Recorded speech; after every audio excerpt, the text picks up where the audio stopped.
He doesn't even know the difference between accounts receivable and accounts payable, Sarah. James slammed his laptop shut, his voice echoing through the empty conference room. Your brother hasn't worked a day in finance, and now he's going to control $10 million? This isn't just nepotism. It's corporate suicide. Before we jump in, tell us where you're tuning in from. And if this story touches you, make sure you're subscribed, because tomorrow, I've saved something extra. Special for you. I stared out the window at the Chicago skyline, the late afternoon sun casting long shadows across Lake Michigan. My father's words still rang in my ears. Mark needs this opportunity. He's family. You'll understand when you're a parent. Crystal paperweight, a gift from the investors I'd spent 18 months courting, felt cold and heavy in my palm. I'd secured the largest investment in Wilson Manufacturing's 60-year history, and my reward was watching my chronically unemployed brother get handed the financial reins. He'll report to you, my father had insisted, not meeting my eyes. Nothing really changes. Except everything had changed. The trust was broken. The message was clear. Blood trumped merit, and my decade of sacrifice meant nothing compared to my brother's Y chromosome. James, our operations director and my closest ally, paced behind me. So what are you going to do? Just accept it? Let 3 generations of work go down in flames because your dad can't see past his own bias? The question hung in the air as my phone lit up with a notification. Another congratulatory message from our lead investor. Excited to see Wilson. Manufacturing enter its next chapter of growth with you at the helm of finance, Sarah. Your vision for the company's future sealed the deal for us. They didn't know. No one outside the family conference room knew that the architect of the expansion plan wouldn't be the one implementing it. That the financial projections they'd staked $10 million on had been created by someone who would now be relegated to advising her brother. I need some air, I muttered, grabbing my jacket and heading for the door. Sarah, wait. The executive team meeting is in 30 minutes, James called after me. Your dad expects you there to support Mark's transition. I paused at the threshold, my hand tight on the doorframe. Tell them I'm sick. It wasn't a lie. I was sick of being the reliable daughter, the one who'd postponed grad school when Mom got sick, who'd stepped in to modernize our outdated manufacturing processes when Dad couldn't adapt to digital transformation. Sick of watching Mark drift in and out of the company when he needed money, always landing in positions created just for him, while I worked 60-hour weeks proving myself worthy of the Wilson name. The elevator carried me down 38 floors, each descending number on the display panel matching the sinking feeling in my chest. By the time I hit the lobby, I'd made my decision. I wasn't going to that meeting. I wasn't going to smile and pretend this was okay. I was finally going to put myself first. The taxi dropped me at Navy Pier, the one place in Chicago where I could always think clearly. As a child, my grandfather would bring me here when the pressure of being a Wilson became too much. The water puts things in perspective, he'd say, pointing at the vast expanse of Lake Michigan. Our problems are temporary, but this is forever. Grandpa Jacob had built Wilson Manufacturing from a small metal shop into a regional leader in precision parts. He'd hoped my father would expand it further, but Thomas Wilson was more a caretaker than a visionary. He'd kept things running, maintained the status quo, content with steady, if unspectacular, growth. It was expected that Mark, as the firstborn son, would eventually take over, continuing the patriarchal succession that had worked for 2 generations. But Mark had different ideas. While I completed my business degree with honors and joined the company immediately, my brother bounced between abandoned college majors, failed startups, and finding himself on extended trips abroad. Each time he returned broke and directionless, Dad would create another VP position with an impressive title and minimal responsibilities. I'd built my entire life around Wilson Manufacturing. when my college friends headed to New York or San Francisco for lucrative jobs, I stayed in Chicago. When Mom's cancer required round-the-clock care, I worked from her hospital room while Mark was too emotionally fragile to visit regularly. When our major clients threatened to leave because our production methods were becoming obsolete, I researched and implemented the automation systems that saved millions. And when it became clear that we needed external investment to compete in an increasingly globalized market, I was the one who created the pitch deck, networked at industry events, and eventually secured meetings with the Midwestern Manufacturing Investment Consortium. The investors had been skeptical at first. Wilson is stable, but what's going to change to deliver the growth you're projecting? The lead investor, Diane Garrett, had asked during our first meeting. For 18 months, I meticulously addressed every concern, refined financial projections, and developed a 5-year growth strategy that would expand our reach nationally. I convinced them that Wilson Manufacturing wasn't just another family-run, legacy business resistant to change. We were poised for transformation. The morning I received confirmation of the $10 million investment commitment had been the proudest of my career. I'd called Dad immediately, my voice trembling with excitement. "They're in, Dad, all of them. Full ask, minimal conditions." His response had been typically understated. "That's good news, Sarah. Let's discuss next steps tomorrow."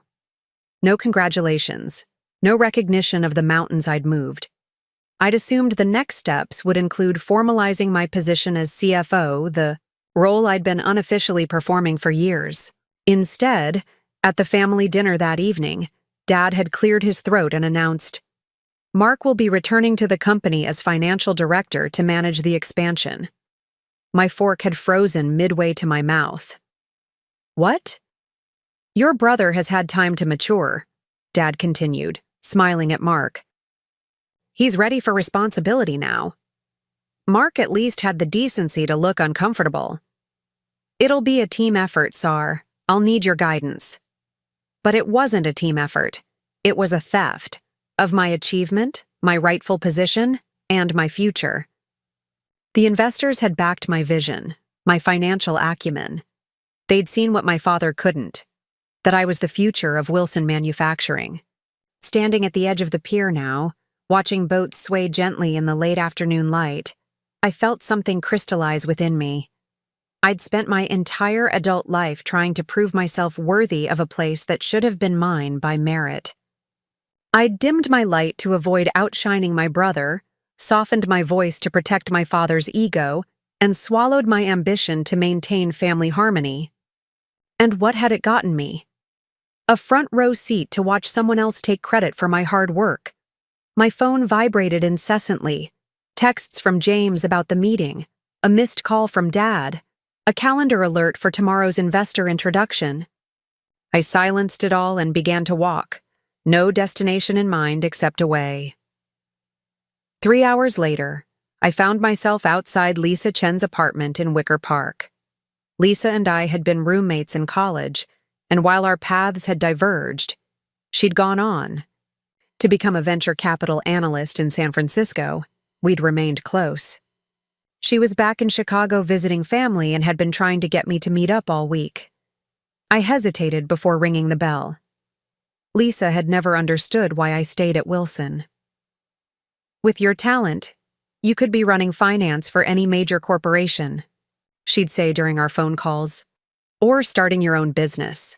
Why waste yourself trying to impress people who can't see your value?" I never had a good answer. Family loyalty? Obligation? The hope that eventually my dedication would be recognized. None of those reasons seemed compelling anymore. Lisa's face registered surprise when she opened the door. "Sarah, what are you—" "They gave it to Mark," I said, my voice hollow. "The financial directorship, after everything I did to secure the investment." Her expression shifted from surprise to anger. "Those absolute—" She caught herself. "Come in. This calls for something stronger than coffee." Inside, over glasses of bourbon, I told her everything. The years of being overlooked, the exhaustion of constantly proving myself, and finally, the devastating betrayal of watching my unqualified brother be handed control of the financial future I'd built. "So what now?" Lisa asked when I finished, her analytical mind already moving to solutions. "Legal action? Whistleblowing to the investors?" I shook my head. "I couldn't do that to the company, to the employees who depend on those jobs." "Then what, Sarah? Because going back tomorrow and pretending this is fine isn't an option. Not if you want to look at yourself in the mirror." Preparing and narrating this story took us a lot of time, so if you are enjoying it, subscribe to our channel. It means a lot to us. Now back to the story. She was right. The thought of returning to that conference room, of nodding supportively while Mark fumbled through the financial strategy I'd crafted, made me physically ill. "I think I need to leave," I said, the words surprising me even as they left my mouth. Not just take a vacation or a sabbatical, actually leave Wilson Manufacturing. The moment I said it aloud, something shifted inside me. A weight lifting, possibilities opening. Lisa studied me for a long moment, then reached for her laptop. "If you're serious, I have something to show you."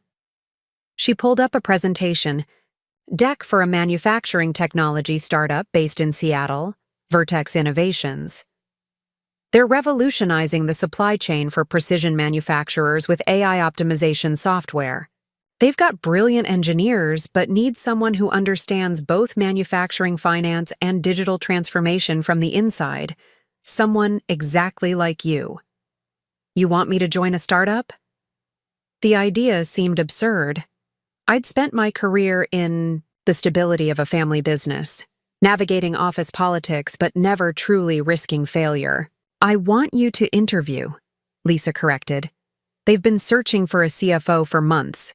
The compensation package includes equity, significant equity." "I can't just abandon my family," I protested weakly, even as a part of me recognized the irony. Hadn't they just abandoned me? Lisa leaned forward. "Sarah, I'm going to say something as your friend, not as a VC. Your family is taking advantage of your loyalty. They're counting on you being too afraid to leave. But what if this isn't about abandoning them? What if it's about finally becoming who you're meant to be?" Sleep eluded me that night on Lisa's pull-out couch. My mind raced with possibilities and fears. By morning, I'd made my decision. I called James before heading to the office. "I'm coming in to resign," I told him, my voice steadier than I expected. His sharp intake of breath was audible. "Sarah, think about this. Maybe if we talk to your dad together—" "I've thought about nothing else for 24 hours. I cut him off. "This isn't a negotiation tactic. I deserve better, and I'm finally going to find it." The Wilson Manufacturing building looked different as I approached it that morning, as if already becoming a place from my past rather than the center of my present. I rode the elevator to the executive floor, ignoring curious glances from employees who'd heard about my absence from yesterday's meeting. Dad was alone in his office, reviewing documents with reading glasses perched low on his nose. And image so familiar it made my chest ache despite everything. He looked up, relief washing over his face. "Sarah, there you are. We were worried when you didn't show yesterday. Are you feeling better?" I placed my resignation letter on his desk, the single page representing both an ending and a beginning. "I'm leaving Wilson Manufacturing, effective immediately." He stared at the letter without touching it, as if it might burn him. "What is this? Some kind of protest? If this is about Mark—" "It's about me," I interrupted, surprising us both with my firmness. "I've accepted a position with another company." "Another company?" The concept seemed to genuinely confuse him. Wilson's had been our identity for 3 generations. What company could possibly— "A technology startup that's innovating in our space. They value what I bring to the table. They're offering me the C-suite position I've earned." Dad removed his glasses, suddenly looking older. "You can't do this, Sarah. The investment, the expansion plan was your project. You have responsibilities. Here." My responsibility to myself has to come first for once, I said, my voice softening slightly. I created that expansion plan, and yes, I secured that investment. But you decided I wasn't the right person to implement it. That's your choice to make as CEO. This is mine to make as your daughter, and as a professional who knows her worth. This is about your brother, he said flatly. You're jealous.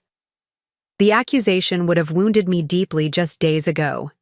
Now, it merely confirmed I was making the right choice.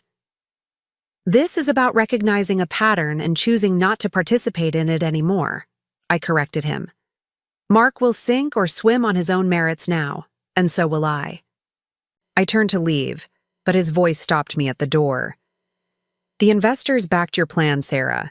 They trust you. What am I supposed to tell them? I faced him one last time. The truth, Dad, that you chose family loyalty over business sense. That's your right as owner, but actions have consequences. Walking out of Wilson Manufacturing that day was simultaneously the hardest and easiest thing I'd ever done. Hard because I was leaving behind not just a job, but an identity, a legacy, a future I'd spent years building. Easy because with each step away from the building, I felt lighter, freer, more myself than I had in years. I flew to Seattle 3 days later for in-person interviews with Vertex Innovations. The company's headquarters couldn't have been more different from Wilson's traditional office tower, a converted warehouse in the South Lake Union District, filled with natural light, collaborative spaces, and energy that was palpable from the moment I walked in. The CEO, Michael Reeves, was younger than me by several years, but possessed a clarity of vision that reminded me of my grandfather. Your background is fascinating, he said as he showed me around.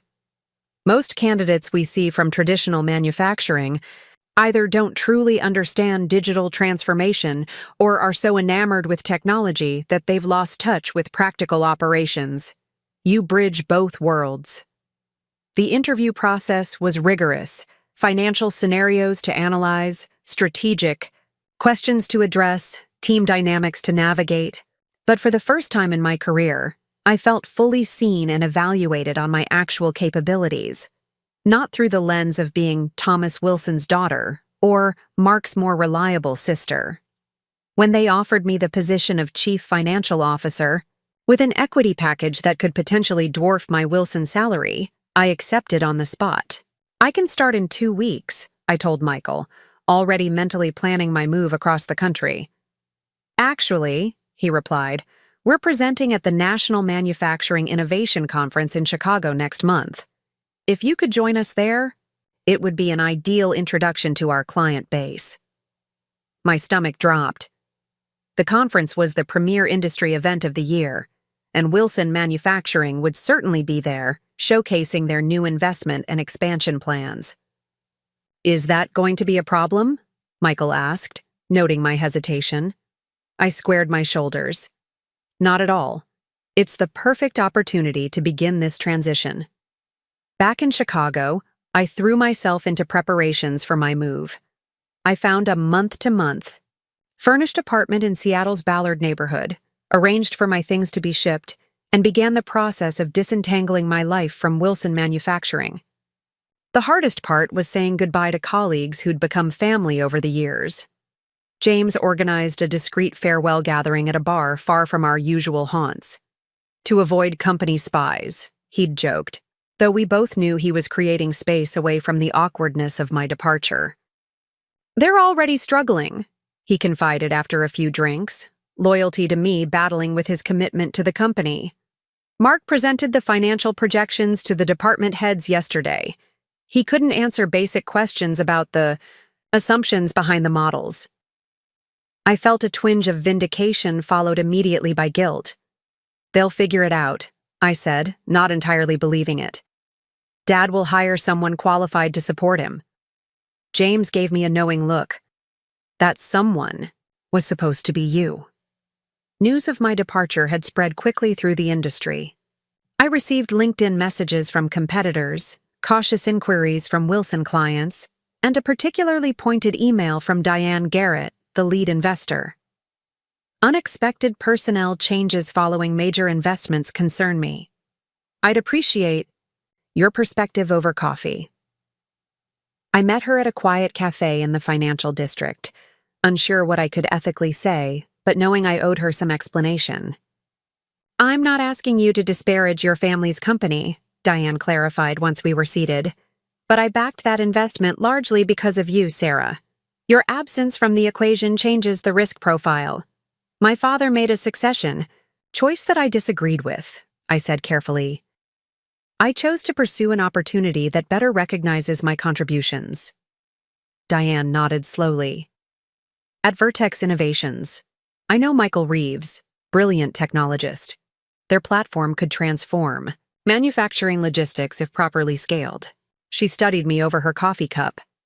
It's a bold move, leaving security for a startup. Sometimes bold moves are necessary for growth, I replied. She smiled slightly. Indeed. Well, I wish you success in your new venture. Wilson's loss is certainly Vertex's gain. As she gathered her things to leave, she added, The manufacturing world is smaller than most people realize, Sarah. I suspect our paths will cross again soon. I didn't fully understand the significance of her words until the National Manufacturing Innovation Conference arrived 4 weeks later. I'd been working remotely for Vertex for nearly a month, immersing myself in their technology and financial models, helping refine their investor pitch for the conference. The event occupied the entire Chicago Convention Center, with hundreds of exhibitors ranging from industrial giants to emerging tech companies. Vertex had a modest but strategic booth location near the Innovation Showcase. Wilson Manufacturing had secured prime real estate near the entrance, a testament to their longevity in the industry and the buzz around their recent investment. I spotted them immediately upon entering the main hall, Dad looking distinguished. In his customary tailored suit, Mark uncomfortable, but trying to project confidence in a new position he was clearly struggling to navigate, and James running interference when conversations became too technically complex for either of them. My Vertex colleagues were too focused on our upcoming presentation to notice my distraction. We were launching our new supply chain optimization platform, a solution that could potentially save manufacturers like Wilson millions in efficiency gains. The financial impact projections are the key selling point, Michael reminded me as we rehearsed. Your manufacturing background makes those numbers credible.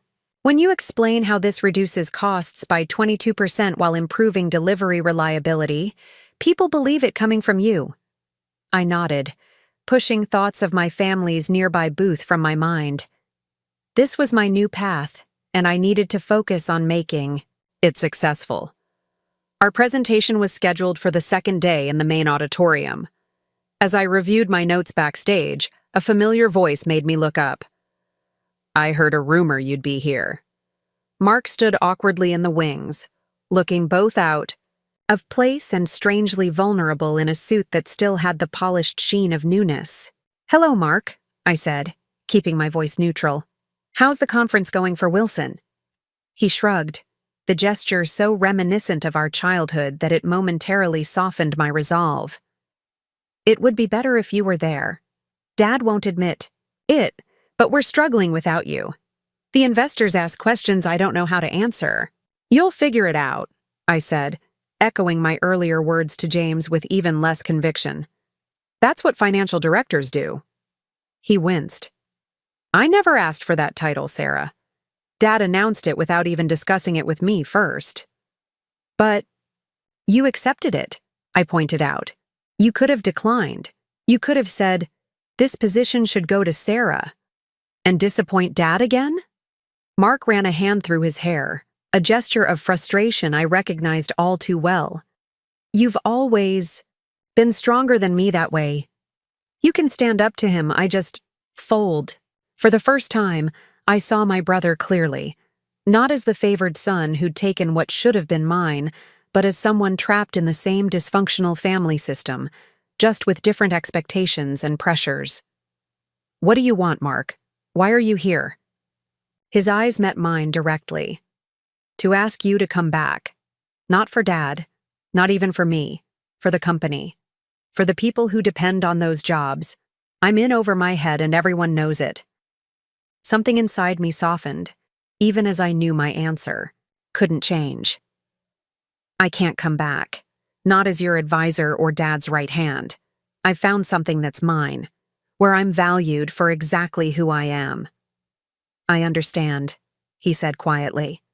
I just needed to try. A stage manager approached, signaling, 5 minutes until our presentation. Mark nodded in acknowledgement of my time constraint. Good luck out there, he said, turning to leave. Dad and I will be in the audience. He'd never admit it, but I think he wants to see what you're doing now. What was worth leaving us for? The knowledge that my father and brother would be watching sent a wave of anxiety through me, followed by a strange sense of liberation. For years, I'd measured my words and achievements against their potential reactions. Today, I would simply be the CFO of Vertex Innovations, presenting a revolutionary product that I believed in. Our presentation exceeded all expectations. Michael's technical explanation of the platform laid the groundwork, but when I stepped forward to detail the financial impact, speaking the language of manufacturing executives with an authenticity born from years on factory floors, I could feel the room's energy shift from polite interest to genuine engagement. In the Q&A session, I found myself fielding most of the questions, translating complex technological advantages into clear business benefits. From the corner of my eye, I could see my father in the third row, his expression unreadable, but his attention unwavering.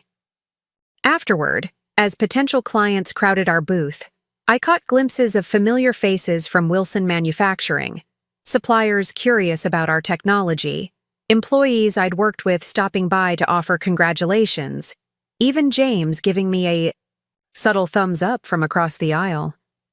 It was Diane Garrett's appearance at our booth that changed everything.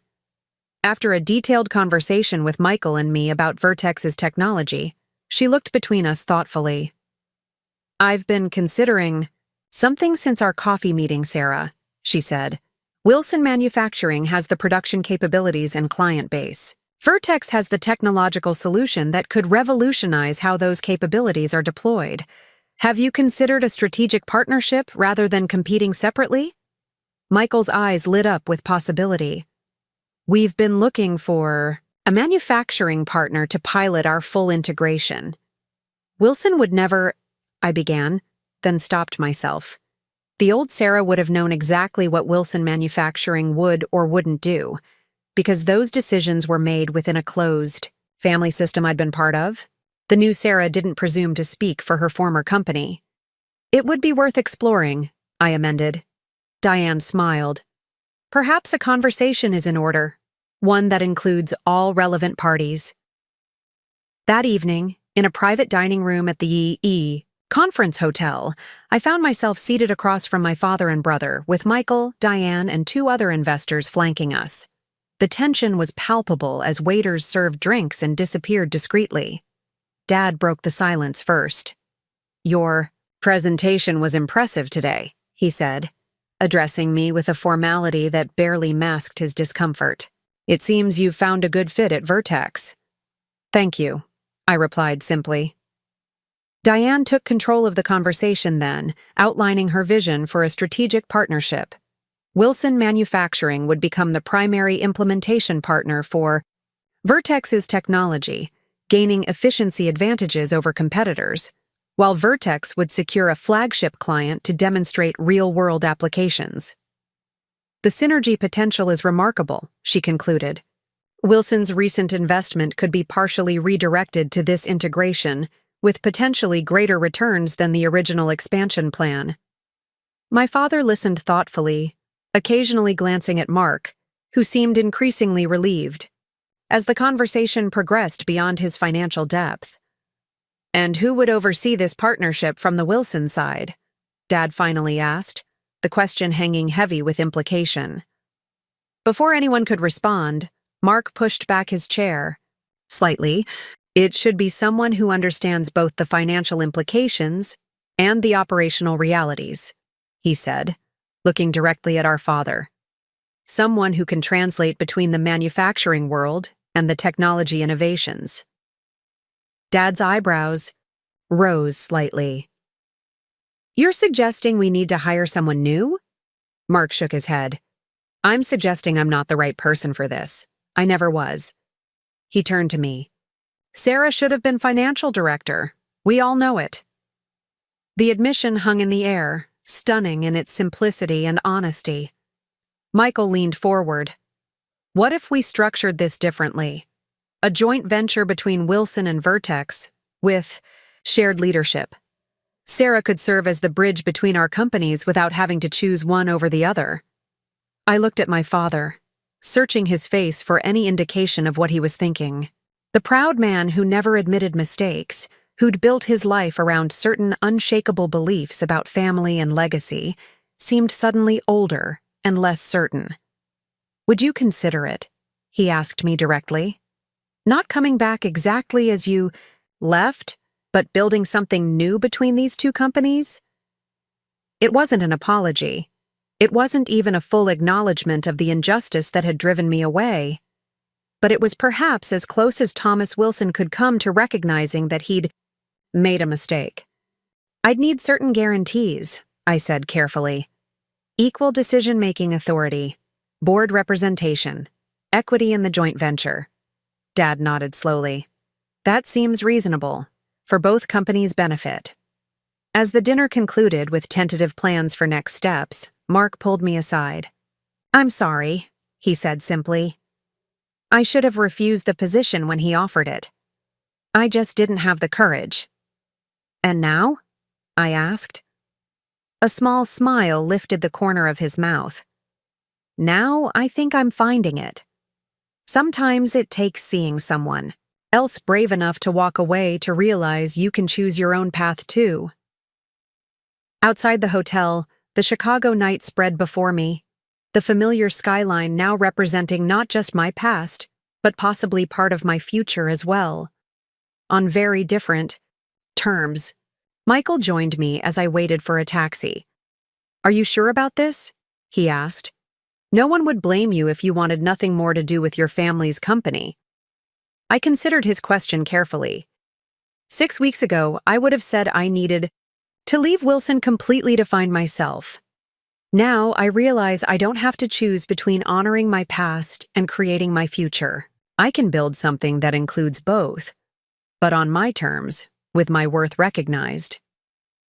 The joint venture took shape over the following months, transforming both companies in ways none of us had fully anticipated.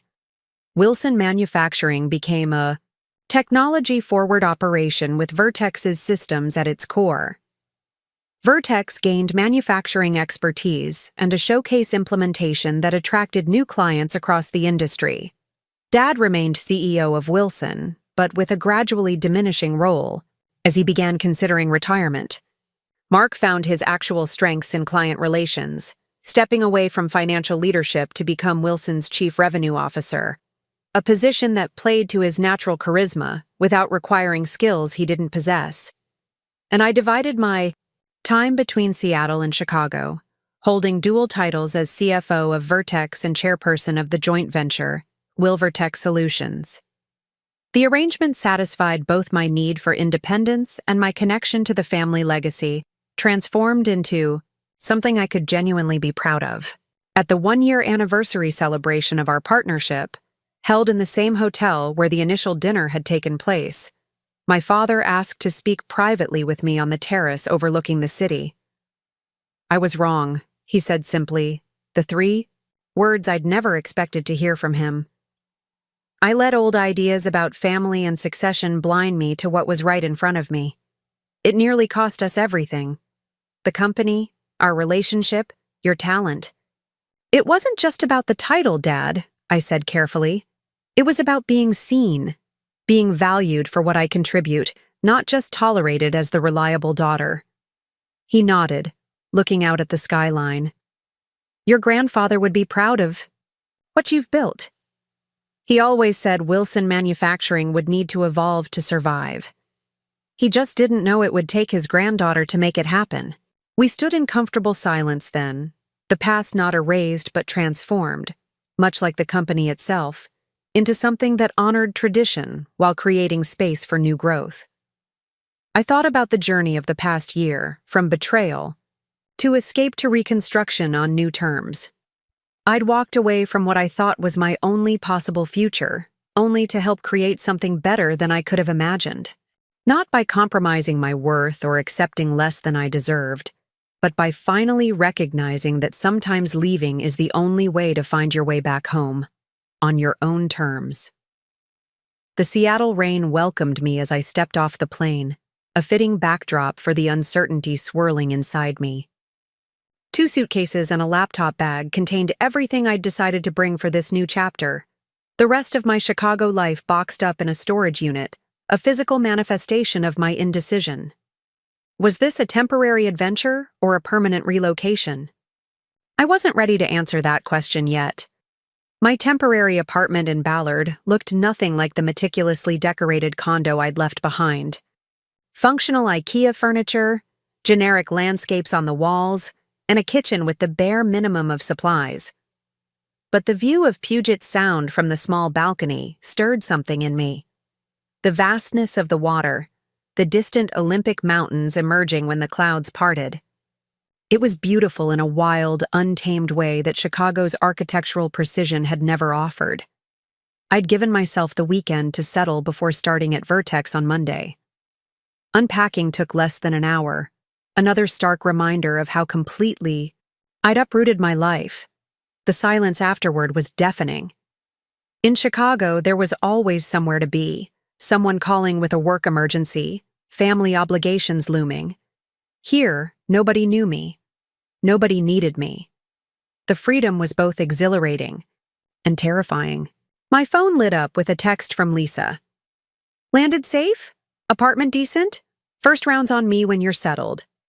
Lisa had returned to San Francisco but promised to visit Seattle soon. Her friendship had been my lifeline during this transition. The one person who understood why I'd had to leave without trying to pull me back. "All good," I replied, not quite ready to elaborate on the hollow feeling in my stomach. "Starting work Monday. We'll call you after." Another message appeared, James checking in from Chicago. "Office is chaos.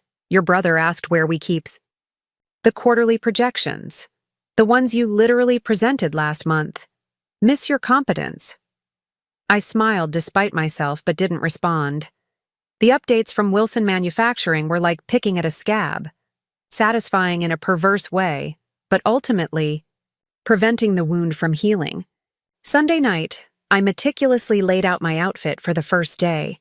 The charcoal pantsuit that had been my armor during investor meetings, a silk blouse in deep teal, the pearl earrings that had been my grandmother's. Professional, polished, proven.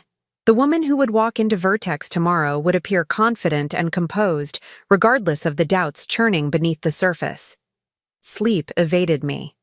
Around 3 a.m., I gave up trying and pulled out my laptop, reviewing Vertex's financial statements for the dozenth time. The company was pre-profitability, but had a solid runway, impressive technology, and a clear path to market. The risk was calculated, but real. If they failed to gain traction, my decision to leave Wilson would look like the impulsive mistake my father already thought it was. The thought of his disappointment still had the power to tighten my chest. Thomas Wilson had never been demonstrative, but his approval had been the currency of my childhood. Good grades, extra responsibilities, perfect attendance, each achievement another deposit in the bank of earning his respect. Mark had given up that game early, choosing instead to charm his way through failures with a smile and a promise to do better next time. I'd never had that luxury. As the reliable one, the standard was perfection. Watching the Seattle sunrise paint the water in shades of pink and gold, I wondered when I'd decided that my worth was tied to my father's validation, and more importantly, how I would define success without it. The Vertex office buzzed with the energy of potential when I arrived Monday morning. Developers huddled around screens, salespeople gesticulated during calls, and the design team sketched, furiously on tablets, Michael met me at the door, coffee in hand. "Welcome to the controlled chaos," he grinned, handing me the cup. "I remember you take it black, right?" The small consideration, that he'd noticed how I took my coffee during our interviews, was so unexpected that I almost missed his next words. "Team meeting in 15 to introduce you. Then I figured you'd want to dive into the financials. Get your bearings. Your office is this way. It's not fancy, but the view's decent." Not fancy was an understatement. The small glass-walled space had a desk, chair, computer, and little else. But the entire western wall was window, framing the Seattle skyline and distant water. At Wilson, I'd worked my way up to a corner office with custom furniture and art, selected by an interior designer. This space was utilitarian, bordering on Spartan. "It's perfect," I said, surprising myself by meaning it. The team meeting was unlike any I'd experienced at Wilson. 30 people crowded into a conference room, designed for 20, some sitting cross-legged on the floor, others perched on windowsills. Michael introduced me briefly. "This is Sarah Wilson, our new CFO, financial genius and manufacturing insider," before moving on to product updates, sales projections, and engineering challenges. The informality was jarring. People interrupted with questions, challenged assumptions openly, and occasionally erupted into debates that Michael let run for a few minutes before gently redirecting. No one took formal notes. No one referred to anyone as Mr. or Ms. The hierarchy that had been so rigid at Wilson seemed fluid here, based on expertise rather than title or tenure.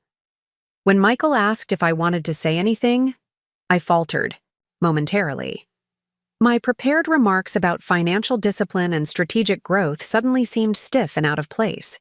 "I'm excited to be here," I said instead, scanning the curious faces. "I've spent my career in traditional manufacturing, watching the industry struggle with exactly the problems Vertex is solving. I believe in what you're building, and I'm here to help turn brilliant technology into a sustainable business." The genuine smiles that greeted this simpler truth eased something in me. These people didn't care about my family name or legacy. They cared about whether I could help their vision succeed. After the meeting, a developer named Raj lingered. "I've been working on the cost modeling algorithms," he said. "The ones that help manufacturers optimize their supply chains.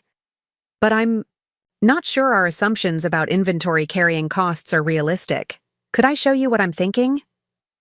At Wilson, department boundaries were sacrosanct.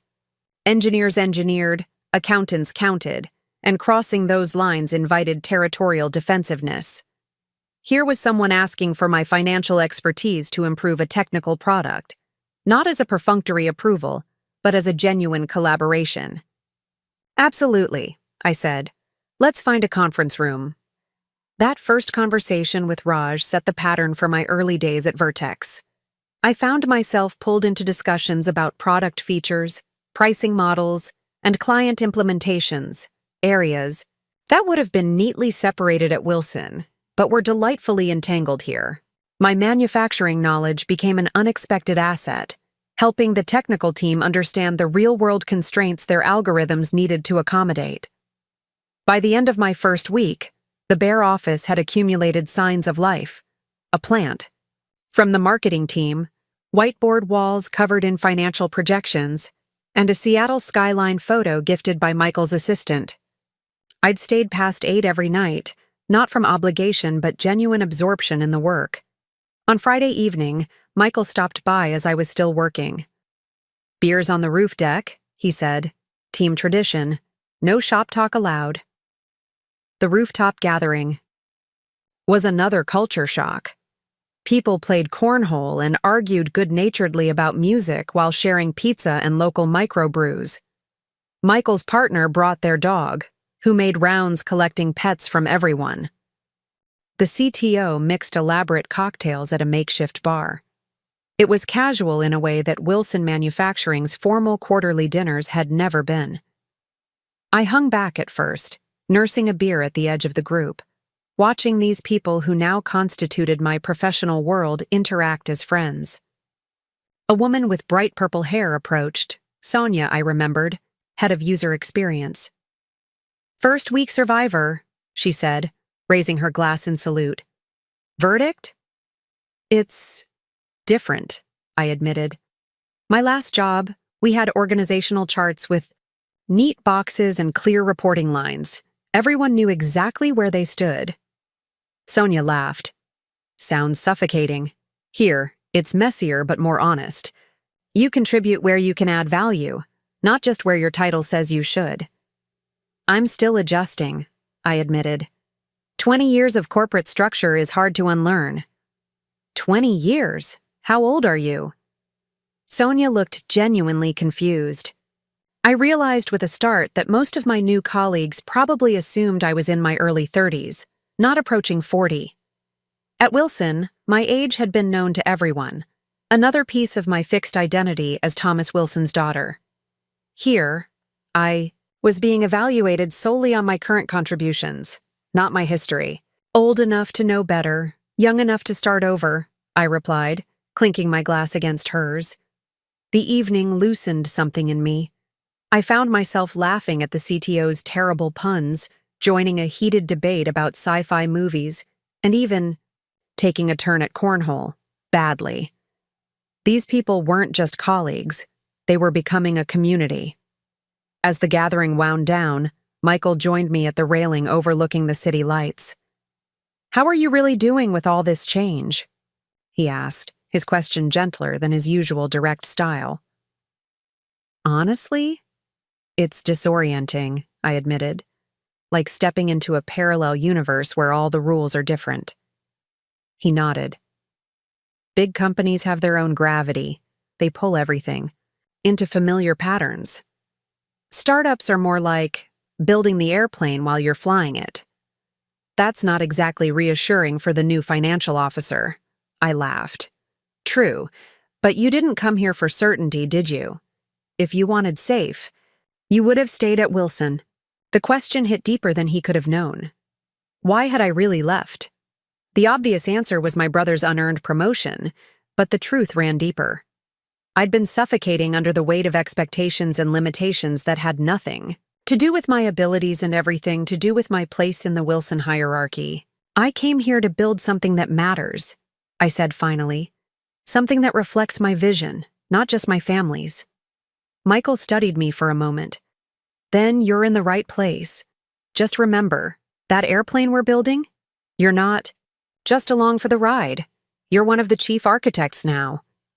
The responsibility of that role hit me fully the following Monday, when Michael announced we'd be pitching for Series B funding 3 months earlier than planned. "Our current runway is shorter than we'd like with the new hires and expanded development," he explained in our leadership meeting. "Sarah, I'll need you to lead this round." The room, our CTO Logan, head of sales Audrey, and Michael all looked at me expectantly. At Wilson, funding decisions involved months of planning, layers of approvals, and endless committee meetings. Here, major financial decisions were made with the casual confidence of people used to navigating uncertainty. 3 months is aggressive," I said carefully. "Our Q3 projections won't have real customer data to back them up yet." "That's the catch-22, Logan pointed out. "We need the funding to scale fast enough to land the enterprise clients who would give us that data. So we're essentially asking investors to bridge our credibility gap," I clarified. Michael nodded. "Exactly. And you're the bridge, Sarah. Your background gives us legitimacy with traditional investors that we wouldn't have otherwise." The realization was both flattering and terrifying. They'd hired me partly for the very industry experience I'd been trying to distance myself from. My Wilson manufacturing pedigree, the name I'd been running from, was now one of my most valuable assets. "I'll need to completely redesign our pitch deck," I said, mind already racing through the necessary changes, "and develop much more robust financial projections." "Whatever you need," Michael agreed. "This is your show to run." The next few weeks blurred into a relentless rhythm of financial modeling, investor research, and presentation refinement. I worked 14-hour days, fueled by coffee and the adrenaline of creation. This wasn't like securing funding for Wilson, where the company's longevity and my father's connections had done half the work. Here, every number needed to tell a compelling story about Vertex's potential. I reached out to Lisa for insights on the current venture capital climate. Her position at a major VC firm gave her valuable perspective on what investors were looking for in manufacturing technology plays. Supply chain optimization is hot right now, she confirmed during one of our late-night calls. But they'll grill you on customer acquisition costs and time to implementation. Traditional manufacturers are notoriously slow adopters. Not all of them, I countered, thinking of the more progressive clients I'd worked with at Wilson. The labor shortages and supply chain disruptions since the pandemic have made even the dinosaurs more open to technology solutions. That's your angle then, Lisa said. You know both worlds. Use that. I threw myself into crafting a narrative that bridged the gap between manufacturing's cautious traditions and technology's optimistic future. The pitch needed to reassure venture capitalists that we understood the practical challenges while convincing them that our solution was revolutionary enough to justify their investment. Late one evening, staring at financial projections that refused to align with our growth expectations, I finally did something I'd been avoiding. I called James. Wilson Manufacturing, Operations. His familiar voice answered, clearly not checking. Caller ID. It's me, I said. Do you have a minute? His surprise was audible. Sarah? Of course. Are you okay? I need some real-world input. What's the actual implementation time for new supply chain software in a mid-sized manufacturing operation? Not the vendor promise, the reality. James chuckled. Well, the vendor says 3 months, reality is 9 to 12, and even then you're looking at partial adoption while the old-timers keep their Excel spreadsheets running in parallel. The honest assessment was exactly what I needed. And what would make that timeline shorter? What's the biggest barrier? Besides the usual resistance to change? He paused, considering. Integration with existing systems. Training that actually makes sense to floor supervisors, not just IT people. And visible wins early. Something that makes even the skeptics say, okay, this is actually better than what we've been doing. His insights were gold, the kind of practical knowledge that Silicon Valley engineers often missed when designing solutions for traditional industries. We talked for nearly an hour, diving into the nitty-gritty of manufacturing operations and how technology implementations succeeded or failed in the real world. You sound good, Sarah, James said as our call wound down. Different. More yourself. Somehow. The observation caught me off guard. What do you mean? At Wilson, you were always so careful, measuring every word, considering every angle. You sound more direct now, more confident. Was that true? Had I been constraining myself without even realizing it? The thought stayed with me long after we hung up, prompting a late-night email to the Vertex development team with suggestions for making our implementation process more manufacturing-friendly. The next morning, Logan was waiting at my office. Tursiadat, these suggestions you sent, they're brilliant, especially the phased rollout approach for the production floor. Where did this come from? I hesitated, unsure whether mentioning my consultation with Wilson's operations director would be seen as divided loyalty. I spent years watching technology implementations fail on factory floors. The suggestions come from seeing those mistakes firsthand. He nodded approvingly. This is exactly why we needed you. The engineering team can build amazing tools, but we don't always understand how they'll land in the real world. His validation sparked something inside me, pride in my manufacturing knowledge rather than a desire to escape it. Perhaps I didn't need to reject my past to embrace this future. Perhaps there was strength in being a bridge between worlds. That revelation transformed my approach to the funding pitch. Instead of positioning Vertex as a revolutionary disruptor that would render traditional manufacturing obsolete, I crafted a narrative of thoughtful evolution, technology that respected the industry's practical constraints while solving its most pressing problems. When we gathered to review the draft pitch deck, Audrey let out a low whistle. This is not what I expected, but it's compelling as hell. Michael studied the projections with unusual intensity. You're forecasting slower initial adoption, but much higher retention and expansion rates within existing clients. Traditional manufacturing moves cautiously but commits deeply, I explained. We'll win fewer clients initially, but they'll integrate our solution more thoroughly and become long-term partners rather than just customers. It was a less explosive growth story than most startups pitched, steadier, more sustainable, but ultimately more valuable. It was also honest in a way that technology pitches often weren't, acknowledging the real-world friction that accompanied change in established industries. It's unorthodox, Michael admitted, but it feels right for who we actually are, not just who we want investors to think we are. The authenticity of that approach guided our preparation over the following weeks. We practiced our pitch relentlessly, refining the message until every team member could articulate not just their part, but the broader vision. I drilled everyone on potential investor questions, playing devil's advocate with the skepticism I'd developed over years of manufacturing experience. 2 weeks before our first scheduled investor meeting, disaster struck.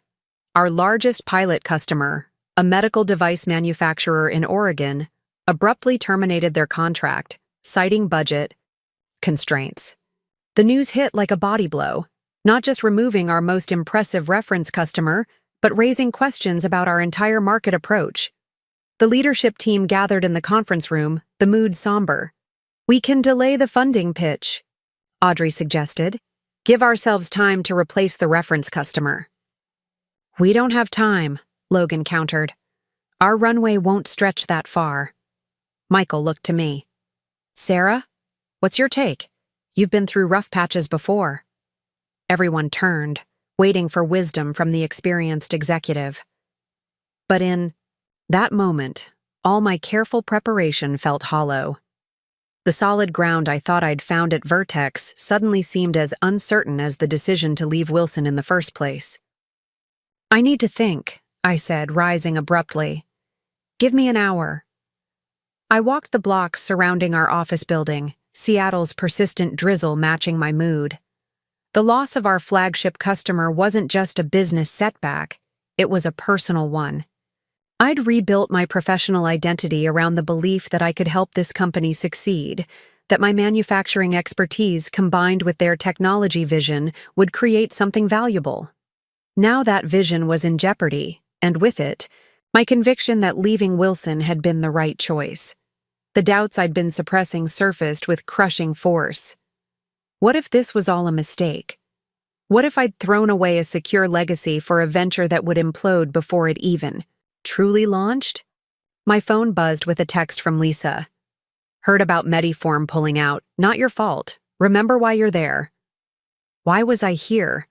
Not just at Vertex, but in Seattle, 3,000 miles from everything familiar. The easy answer was escape, from my father's disappointment, my brother's unearned advancement, the constraints of being perpetually undervalued. But as I walked, another truth emerged. I wasn't just running from something, I was running toward something. The freedom to build without predetermined limitations. The challenge of creating value that stood on its merits, not family connections. The opportunity to integrate everything I knew about manufacturing with everything I was learning about innovation.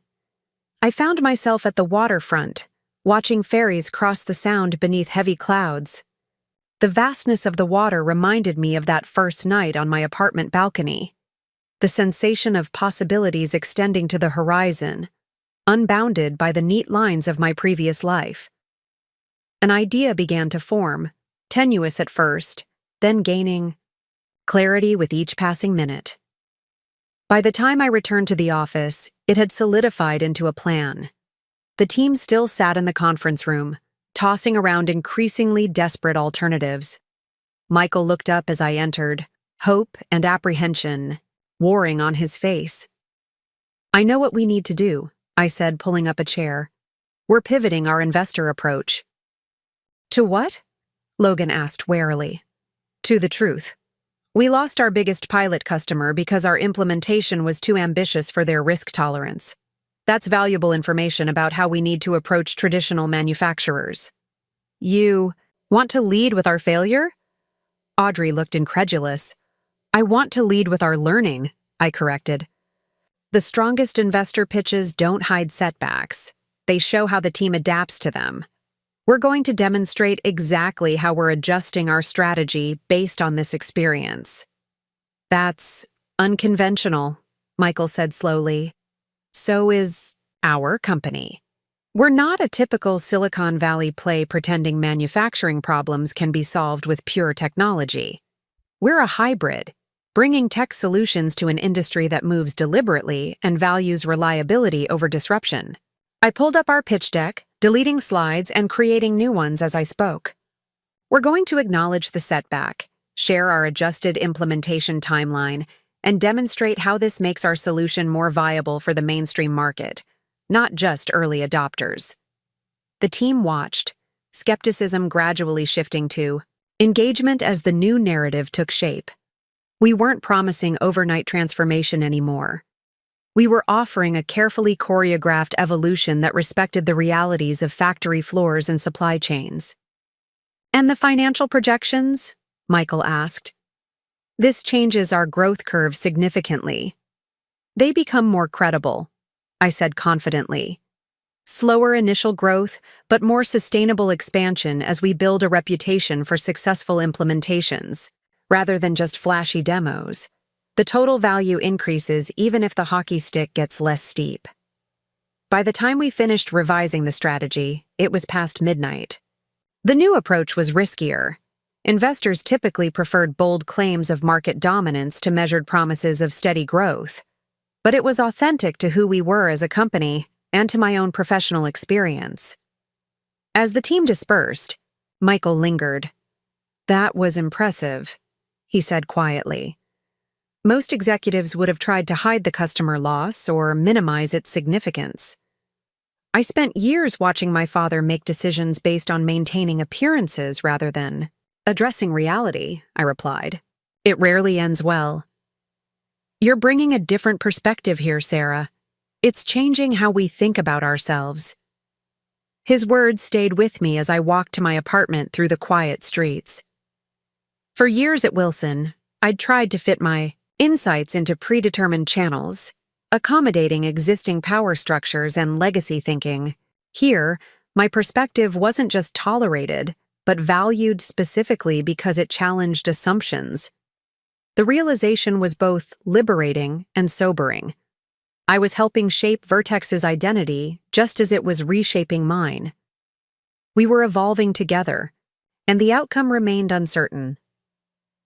The safety of Wilson Manufacturing, with its predictable hierarchy and established processes, seemed very far away.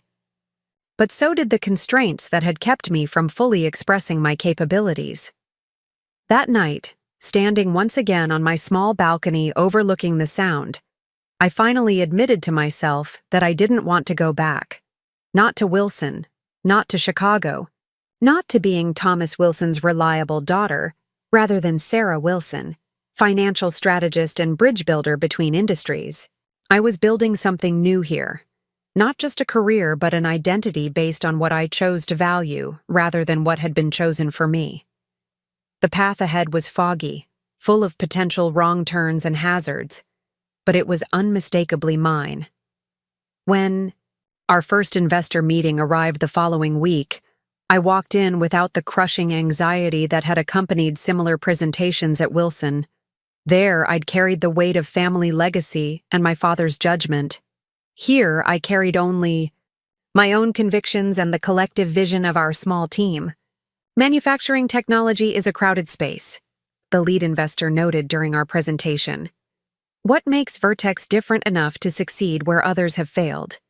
I met his gaze steadily. We respect the complexity of the problem. Many tech companies approach manufacturing with the assumption that software alone can transform entrenched processes.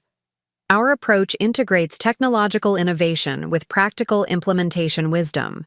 And you've already had one major customer back out, another investor observed. Why should that give us confidence rather than concern? Because we learned from it, I replied without hesitation. We discovered that our initial implementation approach moved too quickly for traditional manufacturing risk tolerance. We've adjusted to a phased rollout that delivers value at each stage rather than requiring a leap of faith. The questions continued, probing our financial projections, competitive positioning, and go-to-market strategy. I found myself drawing not just on my prepared answers, but on decades of manufacturing experience, sometimes citing examples from Wilson that I'd been reluctant to reference before. When the meeting concluded, Michael and I walked to a nearby coffee shop to debrief. You mentioned Wilson Manufacturing several times, he observed. That's new. I stirred my coffee thoughtfully. I've been trying to distance myself from my past, but there's valuable experience there that helps us tell our story more credibly. I'm starting to think I don't need to erase where I came from to build something new. Integration rather than rejection, he nodded. Seems appropriate for a company building bridges between traditional industry and new technology. The metaphor resonated deeply. I'd been treating my professional identity as an either-or proposition, either Wilson Manufacturing's heir apparent or Vertex's financial innovator. Perhaps it could be a both-and, the lessons of the past informing the possibilities of the future without constraining them. That evening, for the first time since arriving in Seattle, I called my father. Not to apologize, not to explain my departure again, but simply to check in. The conversation was stilted at first, neither of us quite knowing how to interact outside our established patterns. The factory floor expansion is behind schedule, he offered when pleasantries ran thin. The contractors say they need another month. Have you considered a phased approach? I suggested, drawing on a strategy we'd just developed at Vertex. Commission the completed sections while they finish the rest. It would let you start training operators sooner. A pause, then. That's not a bad idea. I'll talk to operations tomorrow. The exchange was small but significant. Professional respect without the weight of family expectations.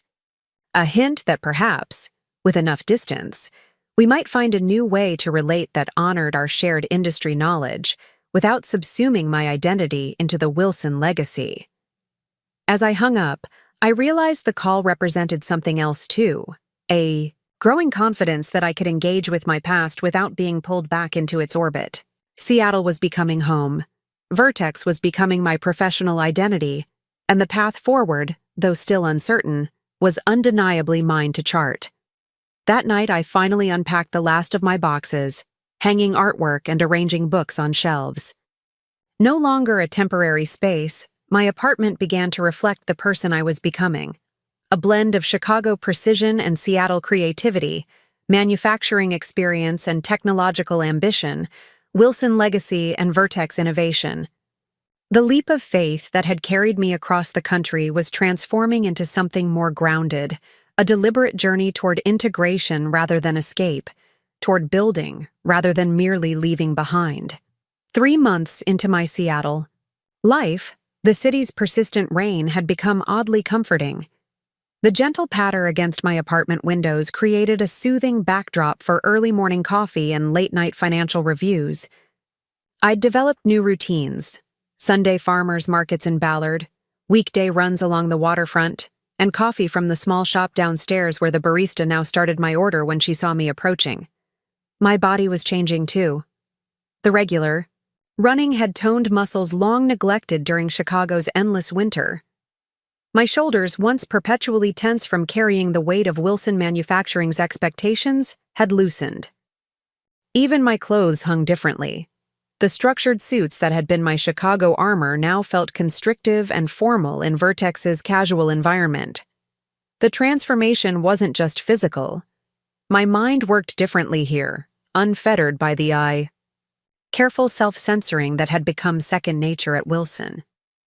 Ideas flowed more freely, connections formed more naturally between disparate concepts. In meetings, I found myself speaking up without first calculating the political implications of each statement, a freedom that still occasionally startled me. Our investor pitch had succeeded beyond expectations. Not only had we secured the necessary Series B funding, but we'd attracted strategic investors with deep manufacturing connections. My unorthodox approach, honesty about our challenges and a realistic growth trajectory, had resonated with investors tired of impossible hockey stick projections. The Wilson Honesty Premium, Michael had dubbed it, only half joking. Turns out telling the truth is our secret weapon. The nickname could have stung, a reminder of the family legacy I was trying to redefine. Instead, I found myself embracing it. My Wilson heritage wasn't something to escape, but to transform, taking the values worth preserving while discarding the limitations. Our newly secured funding allowed us to accelerate product development and expand our implementation team. Each morning brought new faces to the office: engineers, account managers, UX specialists, all drawn to Vertex's vision of bringing manufacturing into the digital age. The energy was infectious, the possibilities expanding daily. One Tuesday morning, Logan appeared at my office door, tablet in hand. "Got a minute? I need a reality check on something." This had become our routine, the CTO seeking my manufacturing expertise before pursuing technical directions. I gestured to the chair opposite my desk. "What's up?" "I'm thinking about a new module for the platform," he said, sliding the tablet toward me. Real-time integration between production scheduling and raw material inventory. It could eliminate a major pain point for manufacturers, but the implementation complexity might be too high for most clients. The wireframes on the screen showed an elegant solution to a problem I'd wrestled with for years at Wilson. "This is brilliant," I acknowledged. "But you're right about the complexity.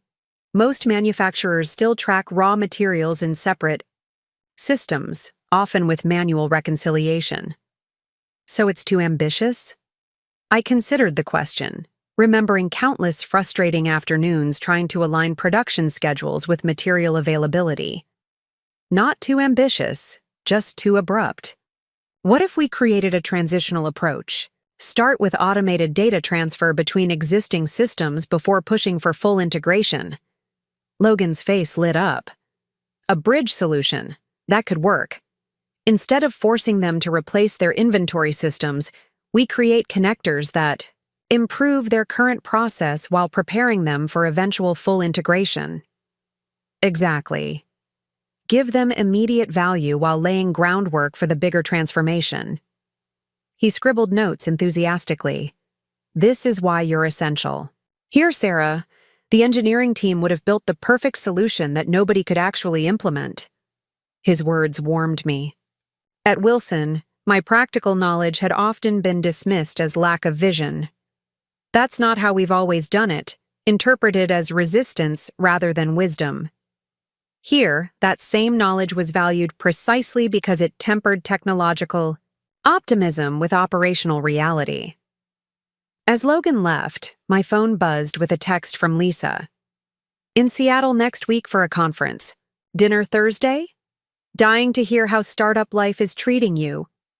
I smiled, realizing I was genuinely excited to share my experiences. The last time we'd met, I'd been shell-shocked from my hasty departure from Wilson, uncertain whether I'd made the biggest mistake of my career. Now I had stories to tell, achievements to share, and a growing confidence in my decision.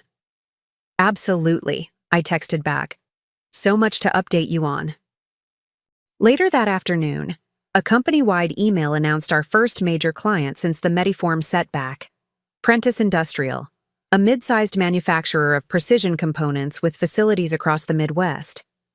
They'd signed on for a phased implementation of our core platform, starting with their flagship plant in Michigan.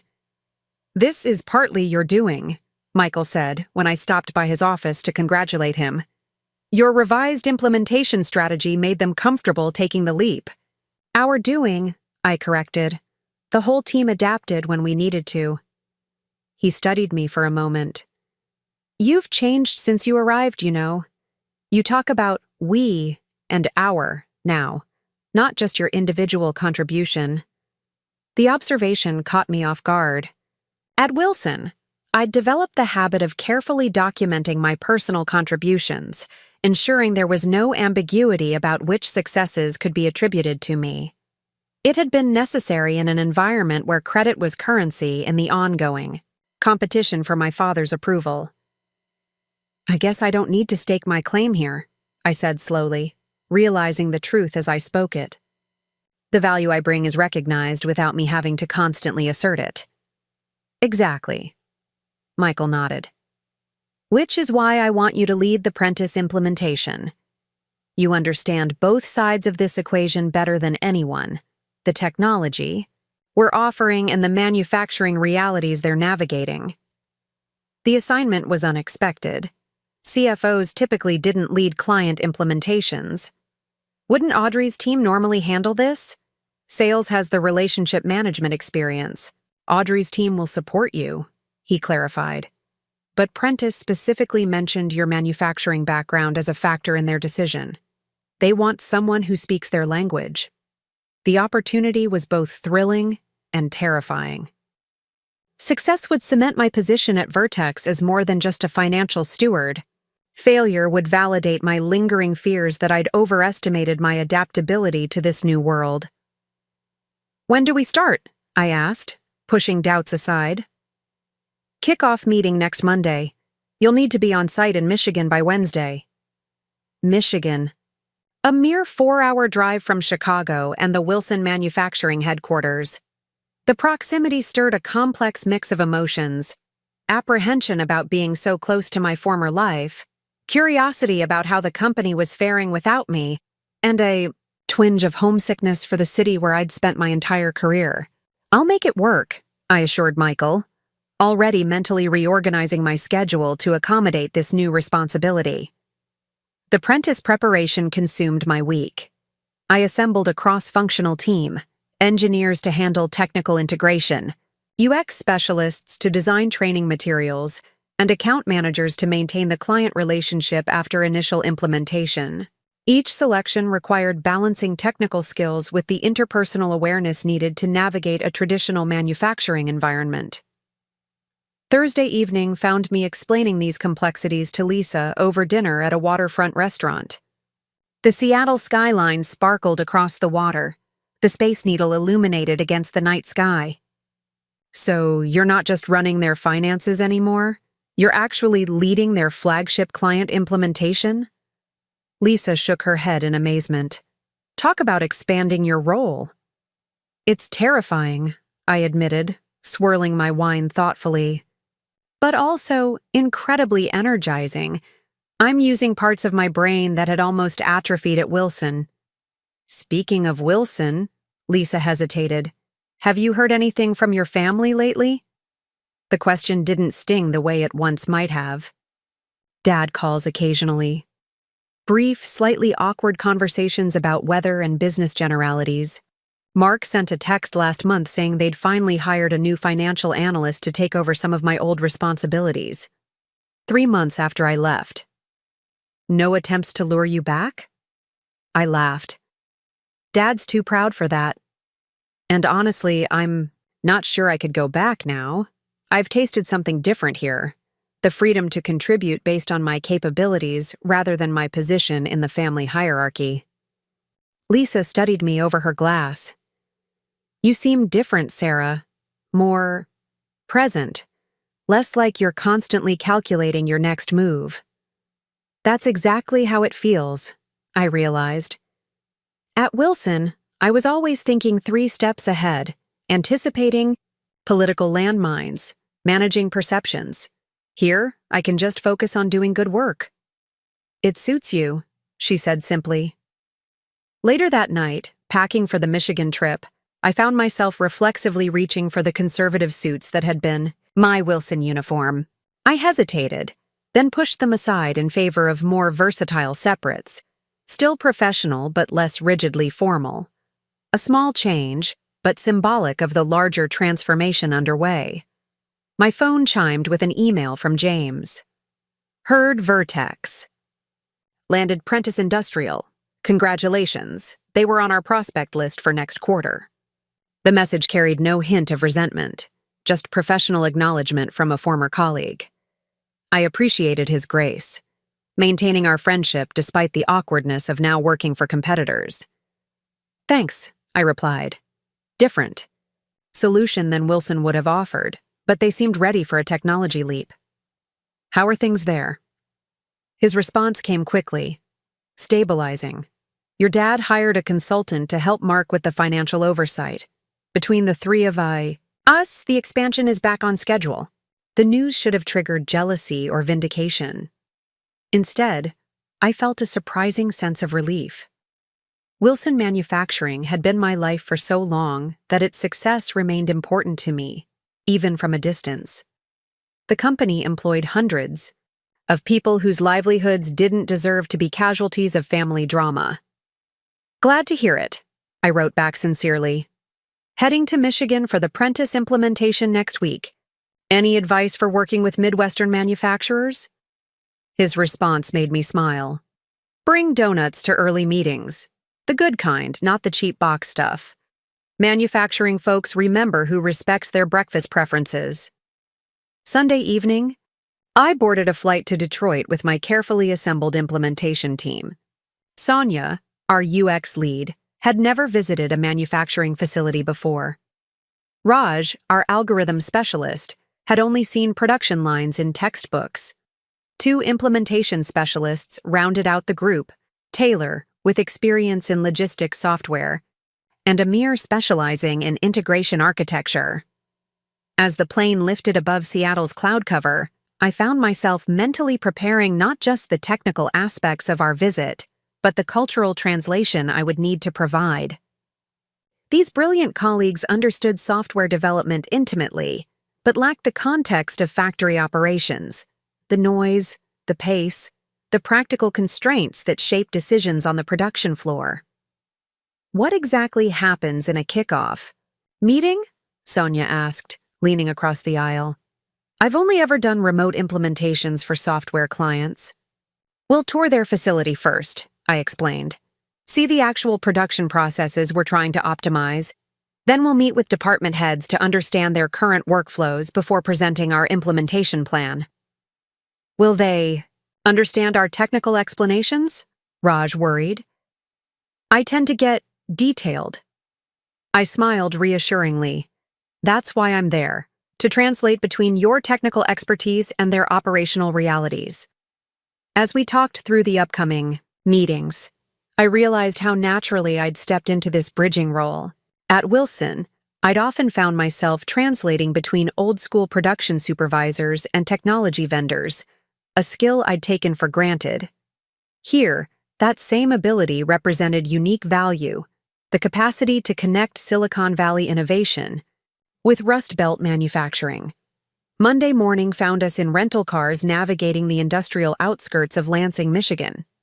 Prentice's manufacturing facility sprawled across several acres, a main production building flanked by warehouses and shipping docks. The familiar sights, sounds, and even smells of a busy factory floor awakened muscle memory from countless similar visits throughout my career. It's so loud, Sonia shouted over the machinery din as we toured the production area, wide-eyed behind required safety glasses. This is actually quieter than most, I called back. Their precision equipment runs smoother than heavy manufacturing. We followed our guide, Prentice's operations director Hector Martinez, through the carefully orchestrated chaos of the factory floor. Workers nodded respectfully as we passed, some eyeing our visitor badges with the wariness typical of employees who had endured too many improvement initiatives imposed by outsiders who didn't understand their daily realities. Currently, our biggest bottleneck is here, Hector explained, stopping beside a quality control station where components were being meticulously inspected. Parts can wait up to 8 hours for QC during peak production, creating ripple effects. Throughout the schedule, Raj studied the process intently. Your inventory management system doesn't prioritize QC based on downstream dependencies, Hector laughed. Our inventory management system is largely spreadsheets and tribal knowledge. That's why we need your solution. I watched understanding dawn across my team members' faces.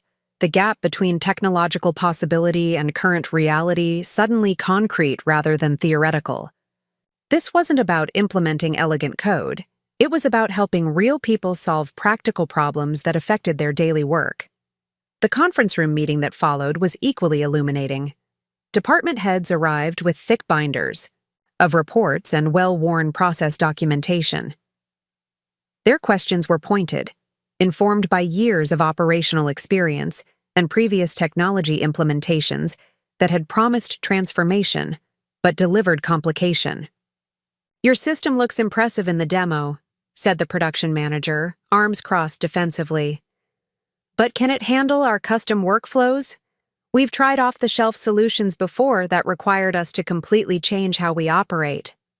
Before Raj could launch into a technical explanation, I intervened.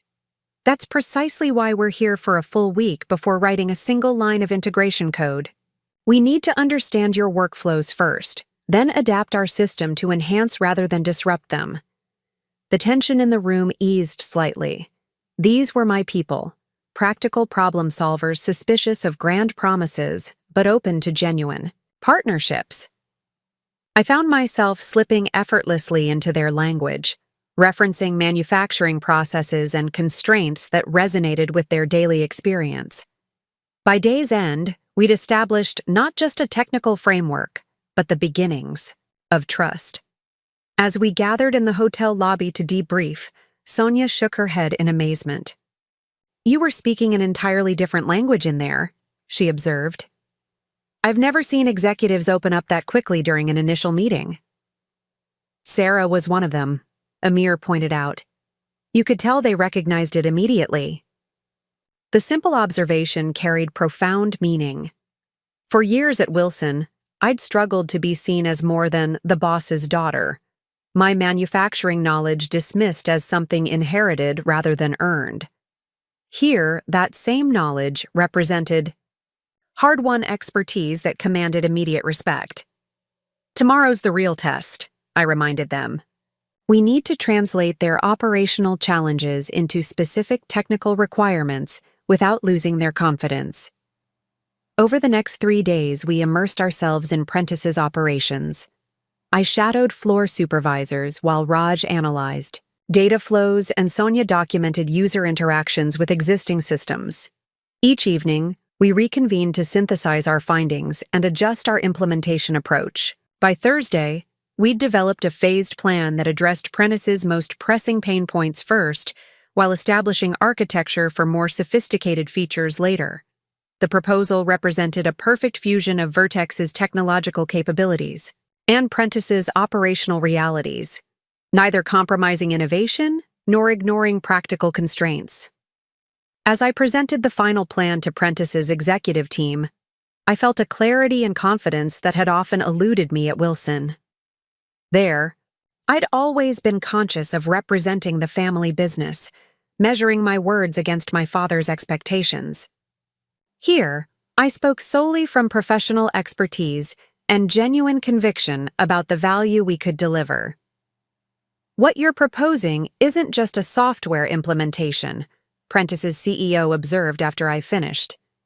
It's a transformation strategy that happens to include technology. That's exactly what we've been looking for.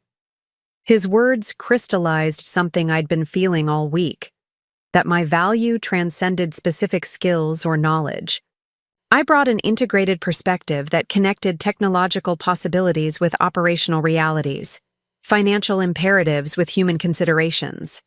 This wasn't just about applying what I'd learned at Wilson, it was about evolving those lessons into something new and more powerful.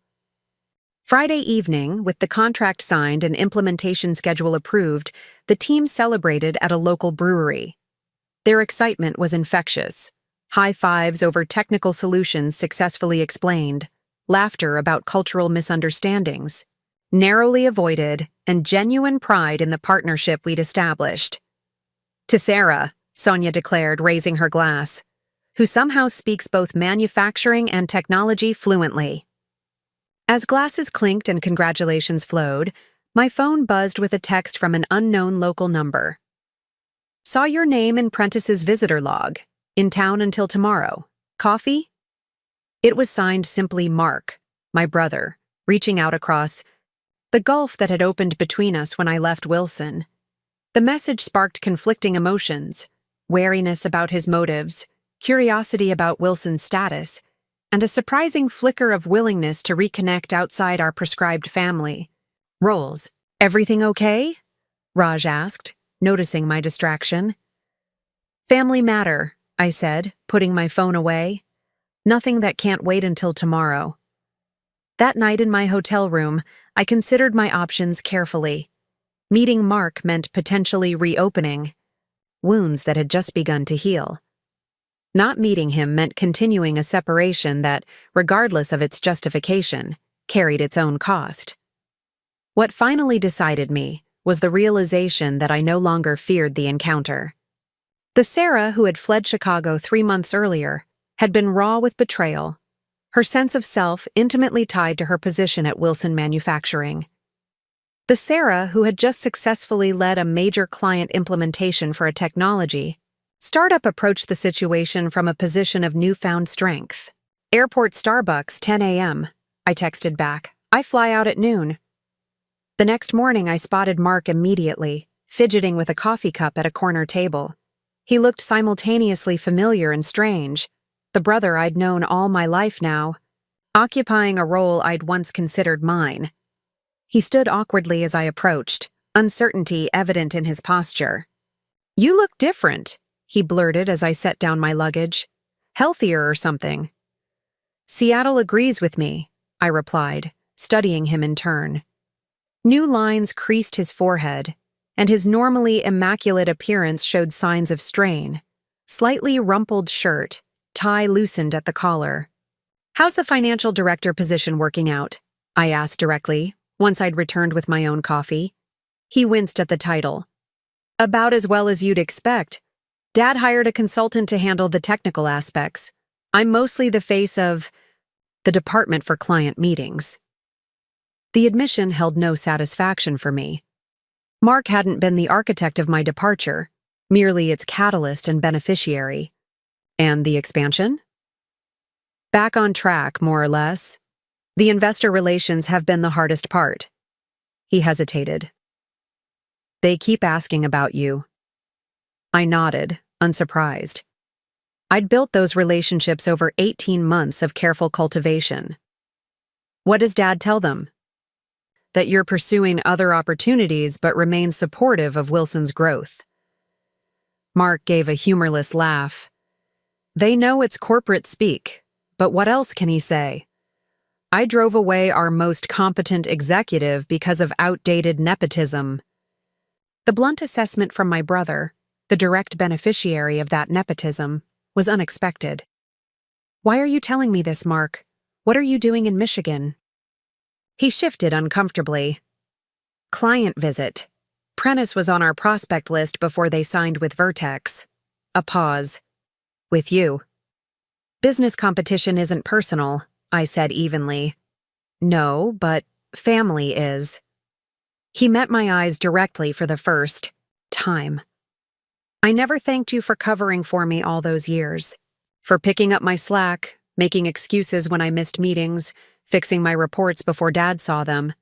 I took it for granted that you'd always be there to make me look better than I was. The acknowledgement caught me off guard. I'd never expected Mark to recognize the 1,000 small ways I'd protected him throughout our professional lives, shielding him from the full consequences of his lackadaisical approach. Why are you saying this now? Because I see it clearly now that you're gone. The department's a mess without you. Dad's stressed. I'm in over my head. He ran a hand through his hair. I'm not asking you to come back. I know that ship has sailed, but I wanted you to know that I understand what I lost when you left. Not just your competence, but I don't know, your generosity, I guess.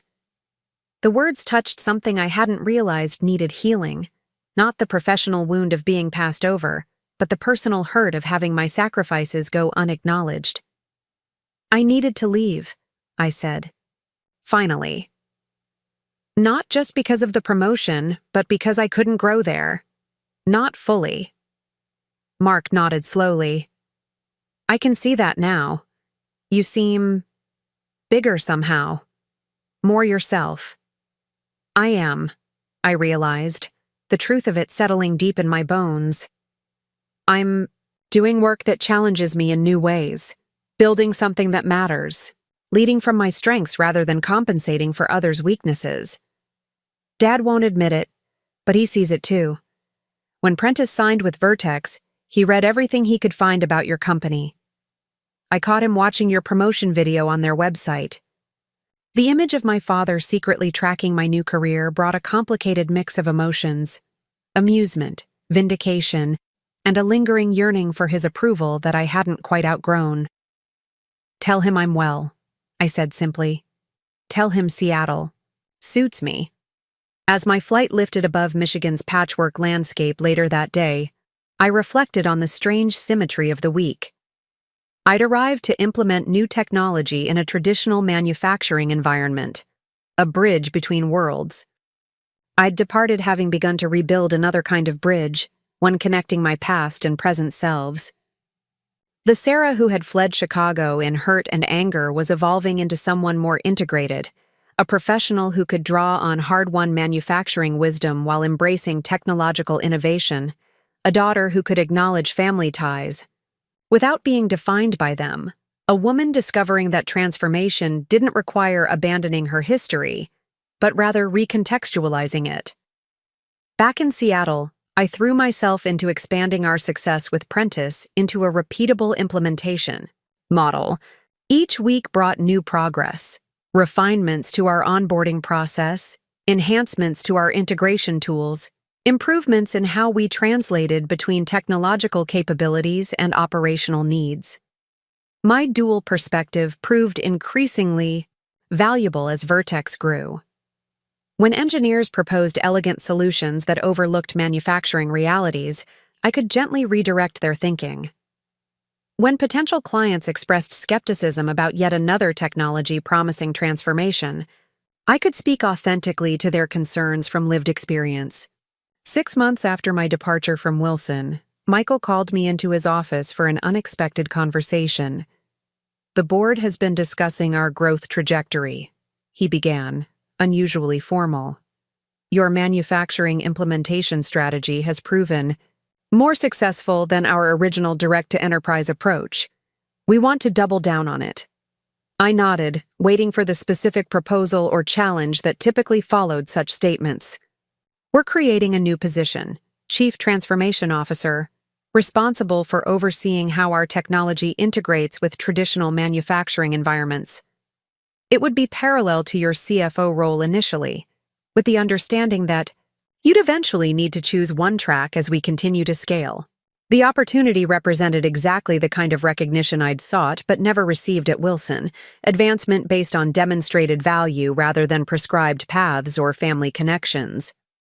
I'm interested, I said carefully, though managing dual roles even temporarily would be challenging. We'd adjust your CFO responsibilities, bring in a strong controller to handle day-to-day operations while you maintain strategic oversight. He leaned forward. Sarah, this role is a reflection of the unique perspective you've brought to Vertex. No one else here has your combination of manufacturing operations knowledge and financial strategic thinking. As I walked back to my office, the significance of the moment washed over me. 6 months ago, I'd been fighting for recognition in a company where my last name should have guaranteed it. Now, I was being offered a position created specifically to leverage my unique capabilities, in an organization where my family connections meant nothing. The transformation wasn't just in my job title or responsibilities. It was in how I perceived my own value. No longer relative to family expectations or legacy roles, but anchored in my distinctive combination of experiences, skills, and perspective. I had become someone new without abandoning who I had been, integrating my manufacturing heritage with technological innovation to create something neither world could achieve alone. That evening, I stood on my apartment balcony, watching the sunset paint Seattle's waterfront in gold and amber. The city no longer felt temporary or foreign, but increasingly like home, a place I had chosen rather than inherited, where I was building an identity based on contribution rather than connection. My phone chimed with a text from Lisa. Heard about the promotion offer. Chief Transformation Officer has a nice ring to it. Decision made? I smiled, typing back, still considering but leaning yes. The transformation goes both ways, changing manufacturing through technology and being changed in the process. Her response came quickly. That's the Sarah Wilson I always knew was there. Just needed the right environment to fully emerge. As night fell over the city, I reflected on the journey of the past 6 months. I had left Chicago believing I needed to escape my past to find my future. What I'd discovered instead was the power of integration, bringing my manufacturing wisdom into a technology environment, carrying family-taught values into an innovation space, bridging worlds that typically viewed each other with suspicion. The transformation wasn't complete. Such journeys never truly are. But standing between the lights of the city and the darkness of the water, I recognized that I was becoming exactly who I needed to be. Not defined by rejection of my past, nor limited by its constraints, but evolving into something that honored both heritage and possibility, legacy and innovation, roots and wings. Seattle's autumn painted the city in rich amber and crimson, a stark contrast to the steel-gray waters of Puget Sound.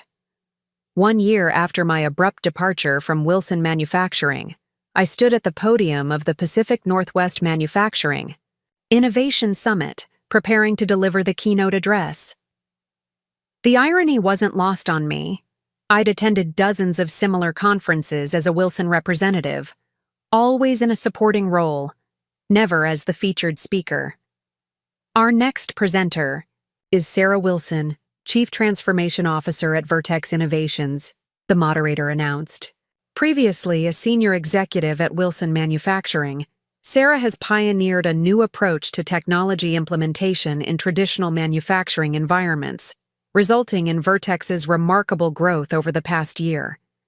As I took the stage, I scanned the audience of manufacturing executives, technology innovators, and industry analysts. The two worlds I now bridged, represented in a single room.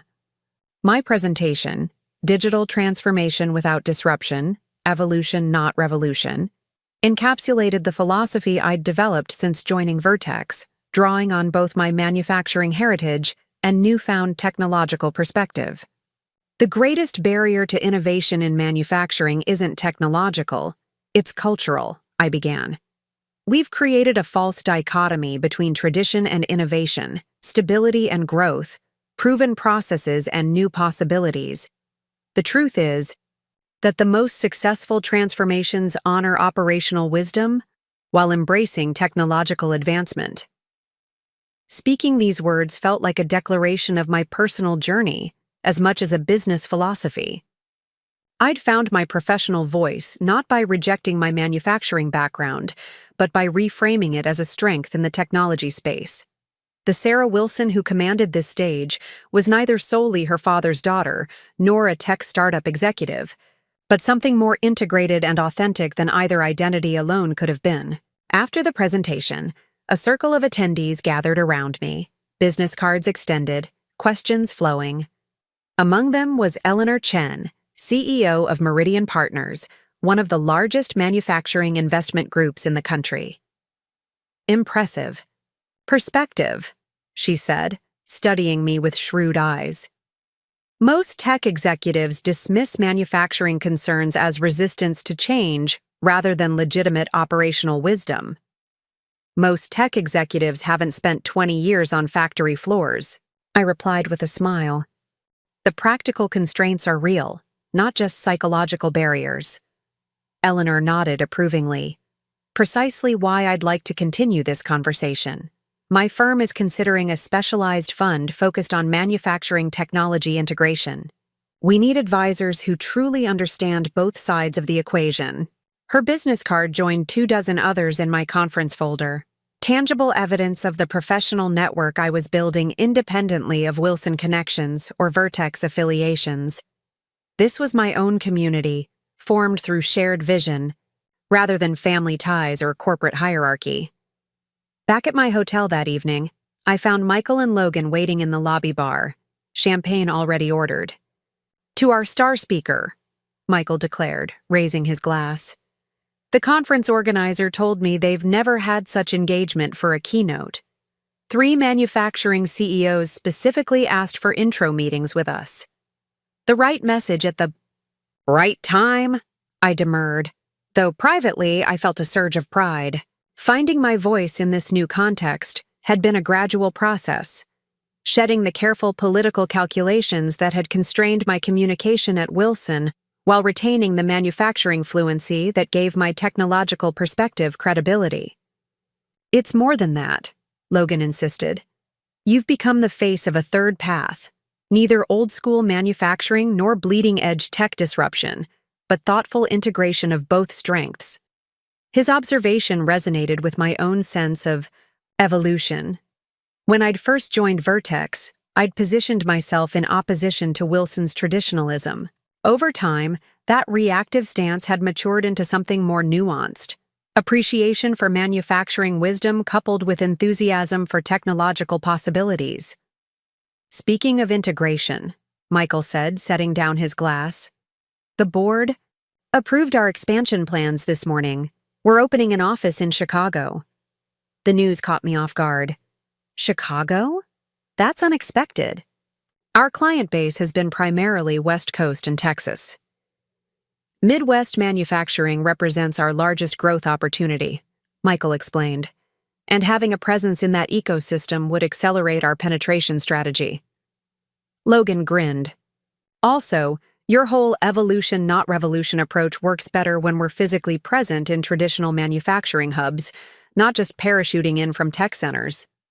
The logic was sound, but the prospect of establishing a Vertex presence in my former hometown stirred complicated emotions. Chicago meant proximity to Wilson Manufacturing, to my father's scrutiny, to the professional community where I'd once been defined primarily by my family connection. "We'd like you to oversee the office launch," Michael continued, watching my reaction carefully. "Split your time between Seattle and Chicago for the first 6 months, then decide which base makes more sense for your role long-term." "That's a significant commitment," I said carefully. "When would this start?" "January. We've already identified potential office space in the West Loop. Close enough to the manufacturing corridor for credibility, downtown enough for recruitment appeal." The proposal demanded serious consideration. Returning to Chicago as Vertex's representative would mean engaging with my former professional community from an entirely different position, not as Thomas Wilson's daughter, but as a technology executive, in my own right. The prospect was both intimidating and intriguing. "Let me think about it," I requested. "It's not a simple decision." Later that night, alone in my hotel room, I found myself drawn to the window overlooking Seattle's twinkling skyline. This city had become home in ways I hadn't anticipated, not just a refuge from Chicago, but a place where I'd discovered new aspects of myself, built meaningful connections, and established professional credibility independent of my family name. The thought of dividing my time between Seattle and Chicago raised practical questions, but also deeper ones about identity and belonging. Was I ready to re-enter the professional ecosystem I'd fled a year earlier? Could I maintain the authentic voice I'd developed at Vertex when back in proximity to Wilson Manufacturing? My ringing phone interrupted these reflections. Lisa calling from San Francisco.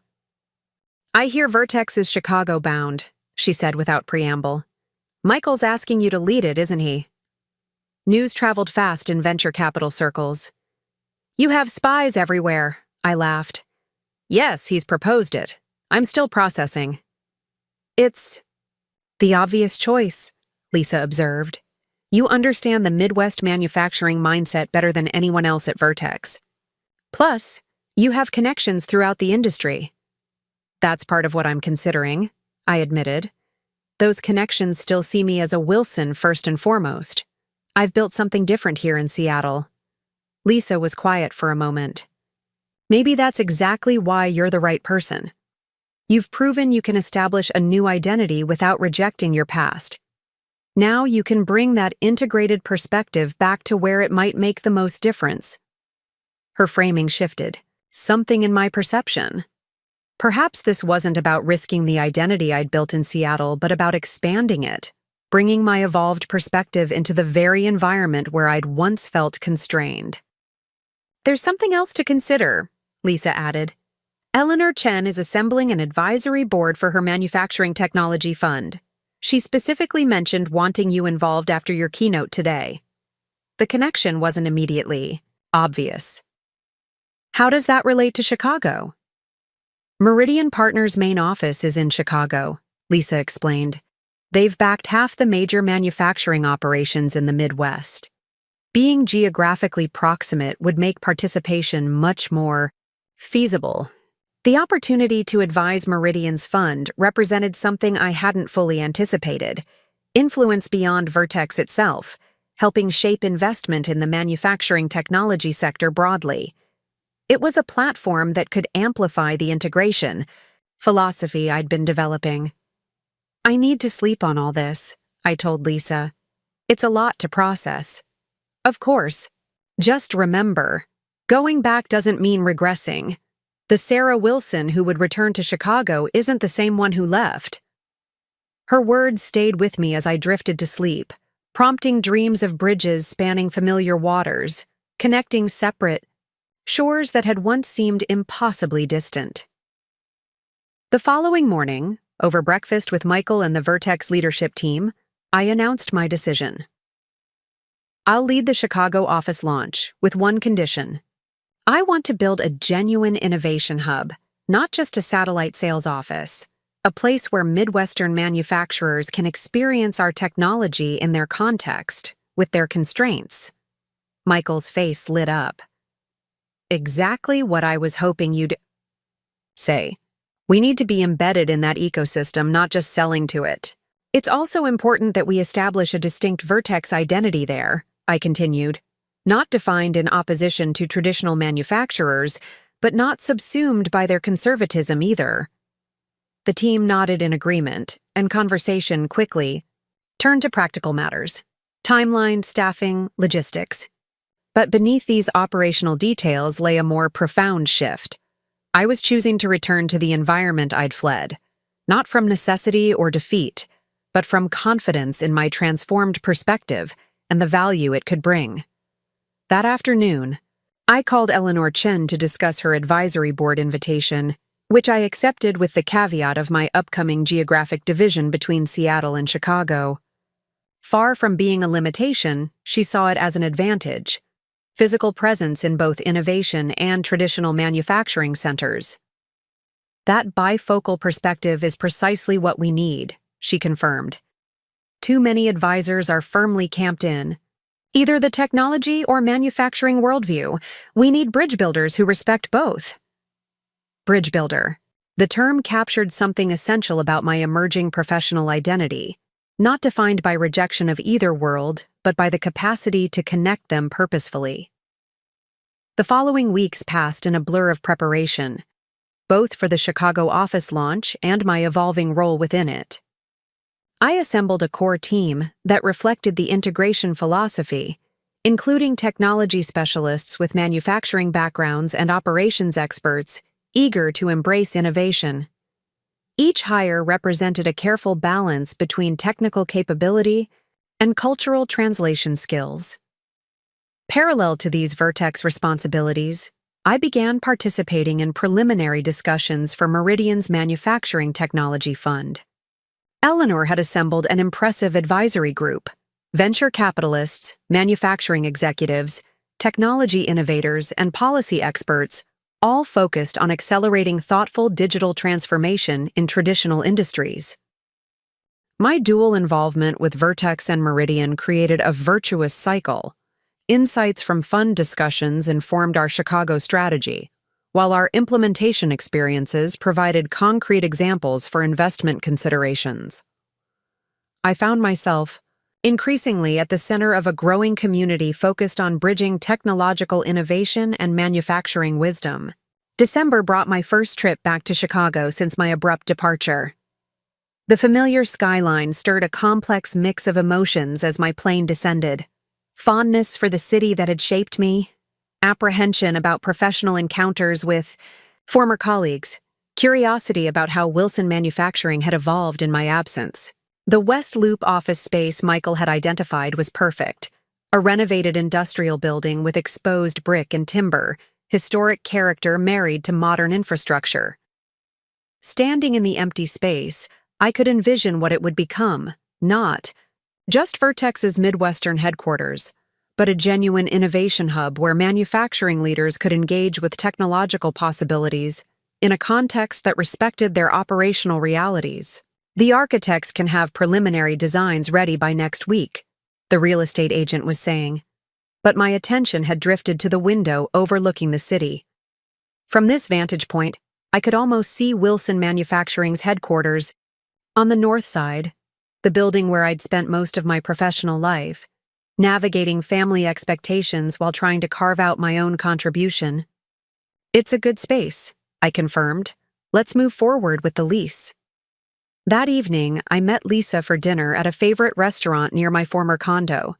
She'd flown in specifically to support my re-entry into Chicago's business community, a gesture that typified her friendship throughout this transformation journey. "How does it feel to be back?" she asked as we settled into our table. "Surreal," I admitted. "Like visiting a place you've only seen in dreams, familiar but somehow altered." "Or perhaps you're the one who's altered," she suggested, "seeing the same city through different eyes." Her observation resonated deeply. The Chicago sprawling beyond our restaurant window was unchanged, but my perspective had shifted fundamentally. I no longer viewed the city's business landscape through the lens of Wilson Manufacturing's interests or my place within the family hierarchy. "I ran into James this morning," I mentioned, recalling the chance encounter at a coffee shop near the new office space. "He's been promoted to operations director at Wilson. Apparently, they've restructured substantially since I left." "Did he mention your father or brother?" "Briefly. Dad's supposedly exploring semi-retirement, grooming Mark for a more focused role rather than the all-encompassing financial directorship." I smiled ruefully. Lessons learned, perhaps, though never explicitly acknowledged. "And how did it feel, hearing about these changes?" I considered the question carefully. "Less emotionally charged than I would have expected. I'm genuinely glad they're finding more sustainable arrangements, but it feels like news about a former colleague's company rather than my own family drama." Lisa nodded approvingly. "That's significant progress. The old Sarah would have analyzed every detail for validation or vindication." She was right. A year earlier, updates about Wilson Manufacturing had triggered intense emotional responses. Satisfaction when they struggled without me, hurt when they succeeded despite my absence. That emotional entanglement had diminished gradually as I built my own identity at Vertex and within the broader manufacturing technology community. "I'm considering having dinner with my father while I'm in town," I admitted. "Not a reconciliation exactly, but perhaps a reset of sorts." "That's brave," Lisa observed. "What prompted the thought?" I gestured to the restaurant around us. Being back in Chicago, I realize there are parts of my history here worth reclaiming rather than rejecting. My relationship with my father is complicated, but it's still part of who I am. And who you are now is strong enough to engage with that complexity, without being diminished by it, Lisa concluded, raising her glass. "To evolution, not revolution, in business and in life." The following days brought a whirlwind of activity, finalizing the office lease, interviewing local candidates for the Chicago team, meeting with potential manufacturing clients curious about Vertex's Midwestern expansion. I navigated this terrain with growing confidence, neither hiding my Wilson background nor allowing it to define me. Eleanor Chen's introduction opened doors throughout Chicago's manufacturing ecosystem, under the auspices of Meridian Partners. Developing fund, I met with factory owners, production directors, and operations specialists across the region, listening to their digital transformation challenges and sharing insights from Vertex's successful implementations elsewhere. These conversations revealed a consistent pattern. Midwestern manufacturers recognized the necessity of technological evolution, but resisted approaches that dismissed their operational expertise or demanded wholesale replacement of functional systems. They sought partners who understood their practical constraints and valued their shop floor wisdom. That's exactly why we're establishing a presence here, I explained during a roundtable discussion with manufacturing executives. Not to impose Silicon Valley solutions on Midwest operations, but to develop integrated approaches that respect manufacturing realities while leveraging technological possibilities. The message resonated deeply, attracting interest not just in Vertex's offerings, but in the broader philosophy our Chicago office would embody. Several executives requested involvement in our innovation hub once established, offering to provide real-world testing environments and operational insights in exchange for early access to emerging solutions. By my third week in Chicago, a genuine community was forming around the not-yet-opened Vertex office. Manufacturers eager for thoughtful digital transformation, technology specialists with manufacturing backgrounds, investors interested in supporting integrated approaches, even academic partners from local engineering programs. This emerging ecosystem felt fundamentally different from both the hierarchical structure of Wilson Manufacturing and the innovation at all costs ethos of pure technology firms. It was a community built on mutual respect between disciplines often positioned as adversaries, united by recognition that meaningful transformation required both operational wisdom and technological advancement. Midway through December, I finally arranged dinner with my father. We met at a steakhouse downtown, neutral territory that held no particular family associations. Thomas Wilson arrived precisely on time, impeccably dressed as always, though I noticed new lines around his eyes and additional gray at his temples. "You look well," he said after an awkward moment of greeting. "Seattle must agree with you." "It does," I confirmed as we were seated. "Though I'll be spending substantial time in Chicago going forward. Vertex is opening an office here in January." A flicker of surprise crossed his face. "Expanding already? That's impressive growth." The conversation proceeded cautiously at first, focused on safe topics: Chicago weather, mutual acquaintances, general industry trends. Gradually, as appetizers gave way to entrees, we ventured into more personal territory. "James tells me you've been structuring Vertex's Chicago office as an innovation hub," my father mentioned. "Not just a sales outpost." I nodded, pleased that he'd made the effort to learn about my current work. Traditional manufacturers need spaces where they can engage with technology on their terms without feeling their operational expertise is being dismissed. "A bridge between worlds," he observed, echoing terminology I'd used in public presentations. Exactly. Most technology firms approach manufacturing with a replacement mindset rather than an enhancement perspective. We're trying something different. My father was quiet for a moment, studying his glass. That approach might have benefited Wilson Manufacturing years ago. We've been playing catch-up on digital transformation, implementing changes too abruptly because we delayed too long. The admission, perhaps the closest he'd ever come to acknowledging a strategic misstep, caught me off guard. Integration is challenging regardless of timing, I offered, balancing operational stability with necessary evolution. Something you seem to have mastered personally as well as professionally. His gaze met mine directly. Mark speaks highly of your new role, says you found your voice at Vertex in ways you couldn't at Wilson. The reference to my brother surprised me. You and Mark discuss my career? A faint smile touched his lips. More than you might imagine. Your departure prompted reflections within the family about opportunities provided versus opportunities earned. Though not quite an apology, his words acknowledged the fundamental issue that had driven me from Wilson Manufacturing. Recognition that my contributions had been consistently undervalued, while my brother's position had been artificially elevated. We're making our own changes at Wilson, he continued. Mark has stepped back from financial oversight to focus on client development, where his natural abilities lie. We've restructured the executive team with more emphasis on demonstrated capability rather than historical patterns. The phrasing was careful, avoiding direct reference to the nepotism that had shaped the company's leadership for generations. Yet the implied acknowledgement represented significant evolution for a man who had never before questioned the family-first philosophy that had guided his career. That sounds like positive progress, I said simply.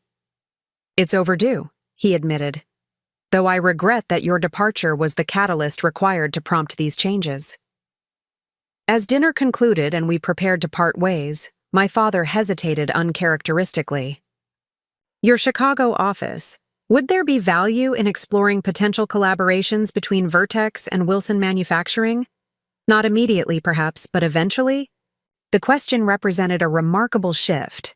Thomas Wilson exploring partnership with the company his daughter had helped build, rather than expecting her return to the family business. More significantly, it acknowledged Vertex as a legitimate enterprise worthy of Wilson Manufacturing's consideration, not merely his daughter's temporary rebellion. I think there could be, I replied carefully. Once both organizations are ready, Vertex is still establishing its Midwestern presence, and Wilson sounds like it's in the midst of its own transformation. He nodded, accepting the measured response. Well, you know where to find us when the timing seems right. We parted with a brief embrace, awkward but genuine, neither fully reconciled nor irrevocably estranged. Like the professional worlds I was working to integrate, our relationship existed in an evolving middle ground, honoring history while creating space for new possibilities. The following morning, I met with the architectural team designing Vertex's Chicago office. Their initial concepts captured the integration philosophy beautifully, industrial elements preserved and highlighted while incorporating state-of-the-art technology infrastructure, manufacturing heritage visibly respected alongside innovation. Capacity. We've designated this central area as the collaboration hub, the lead architect explained, pointing to a large open space. Manufacturing clients and technology specialists working together rather than in separate domains. The physical manifestation of bridge building, literal space where distinct professional communities could engage productively rather than adversarially. As I reviewed the designs, suggesting refinements that would resonate with Midwestern manufacturing sensibilities, I recognized how fully this Chicago office would embody the integrated identity I'd been developing. Later that afternoon, Eleanor Chen called with unexpected news. The Meridian Board has accelerated our Manufacturing Technology Fund launch. We're announcing in February rather than June, with an initial commitment of $150 million. That's substantial, I observed, calculating the potential impact. What prompted the acceleration? Our preliminary conversations with Midwestern manufacturers revealed more readiness than we anticipated, she explained. Your roundtable discussions uncovered latent demand for thoughtful digital transformation approaches. The market is primed for exactly the integrated philosophy you've been advocating. The validation was deeply satisfying. Confirmation that the perspective I'd been developing resonated beyond Vertex itself, potentially influencing investment patterns throughout the manufacturing technology sector. We'd like you to speak at the launch event, Eleanor continued. Your manufacturing background combined with your technology leadership position makes you the ideal voice to articulate our investment approach. The invitation represented another expansion of my professional community, from Vertex leadership to Meridian Advisory to public advocate for a transformation philosophy that honored both manufacturing wisdom and technological possibilities. As December drew to a close, I found myself increasingly embedded in an emerging ecosystem spanning Chicago and Seattle, traditional manufacturing and technological innovation, operational expertise and digital transformation. My calendar filled with connections that would have been unimaginable a year earlier. Breakfast with Midwestern factory owners, lunch with technology investors, dinner with academic partners developing new manufacturing engineering curricula. This wasn't just a professional network, but a genuine community united by shared vision rather than industry boundaries or corporate affiliations. Unlike the hierarchy at Wilson Manufacturing, or even the more egalitarian structure at Vertex, this ecosystem operated on principles of mutual respect and complementary expertise, recognizing that meaningful transformation required multiple perspectives. New Year's Eve found me back in Seattle, hosting a small gathering at my apartment overlooking the Sound. Michael and his partner joined several Vertex colleagues and local friends I'd made over the past year. As midnight approached, conversation turned to resolutions and expectations for the coming year. To Sarah's bi-coastal adventure, Michael proposed, raising his glass. May the Chicago office become the bridge we envision. And to communities that transcend geography, I added, thinking of the connections forming between Seattle innovation and Midwestern manufacturing, between technological possibility and operational wisdom, to integration rather than opposition. As fireworks illuminated the Space Needle and champagne flowed, I found myself reflecting on the journey of the past year. I had left Chicago believing I needed to escape my past to find my future.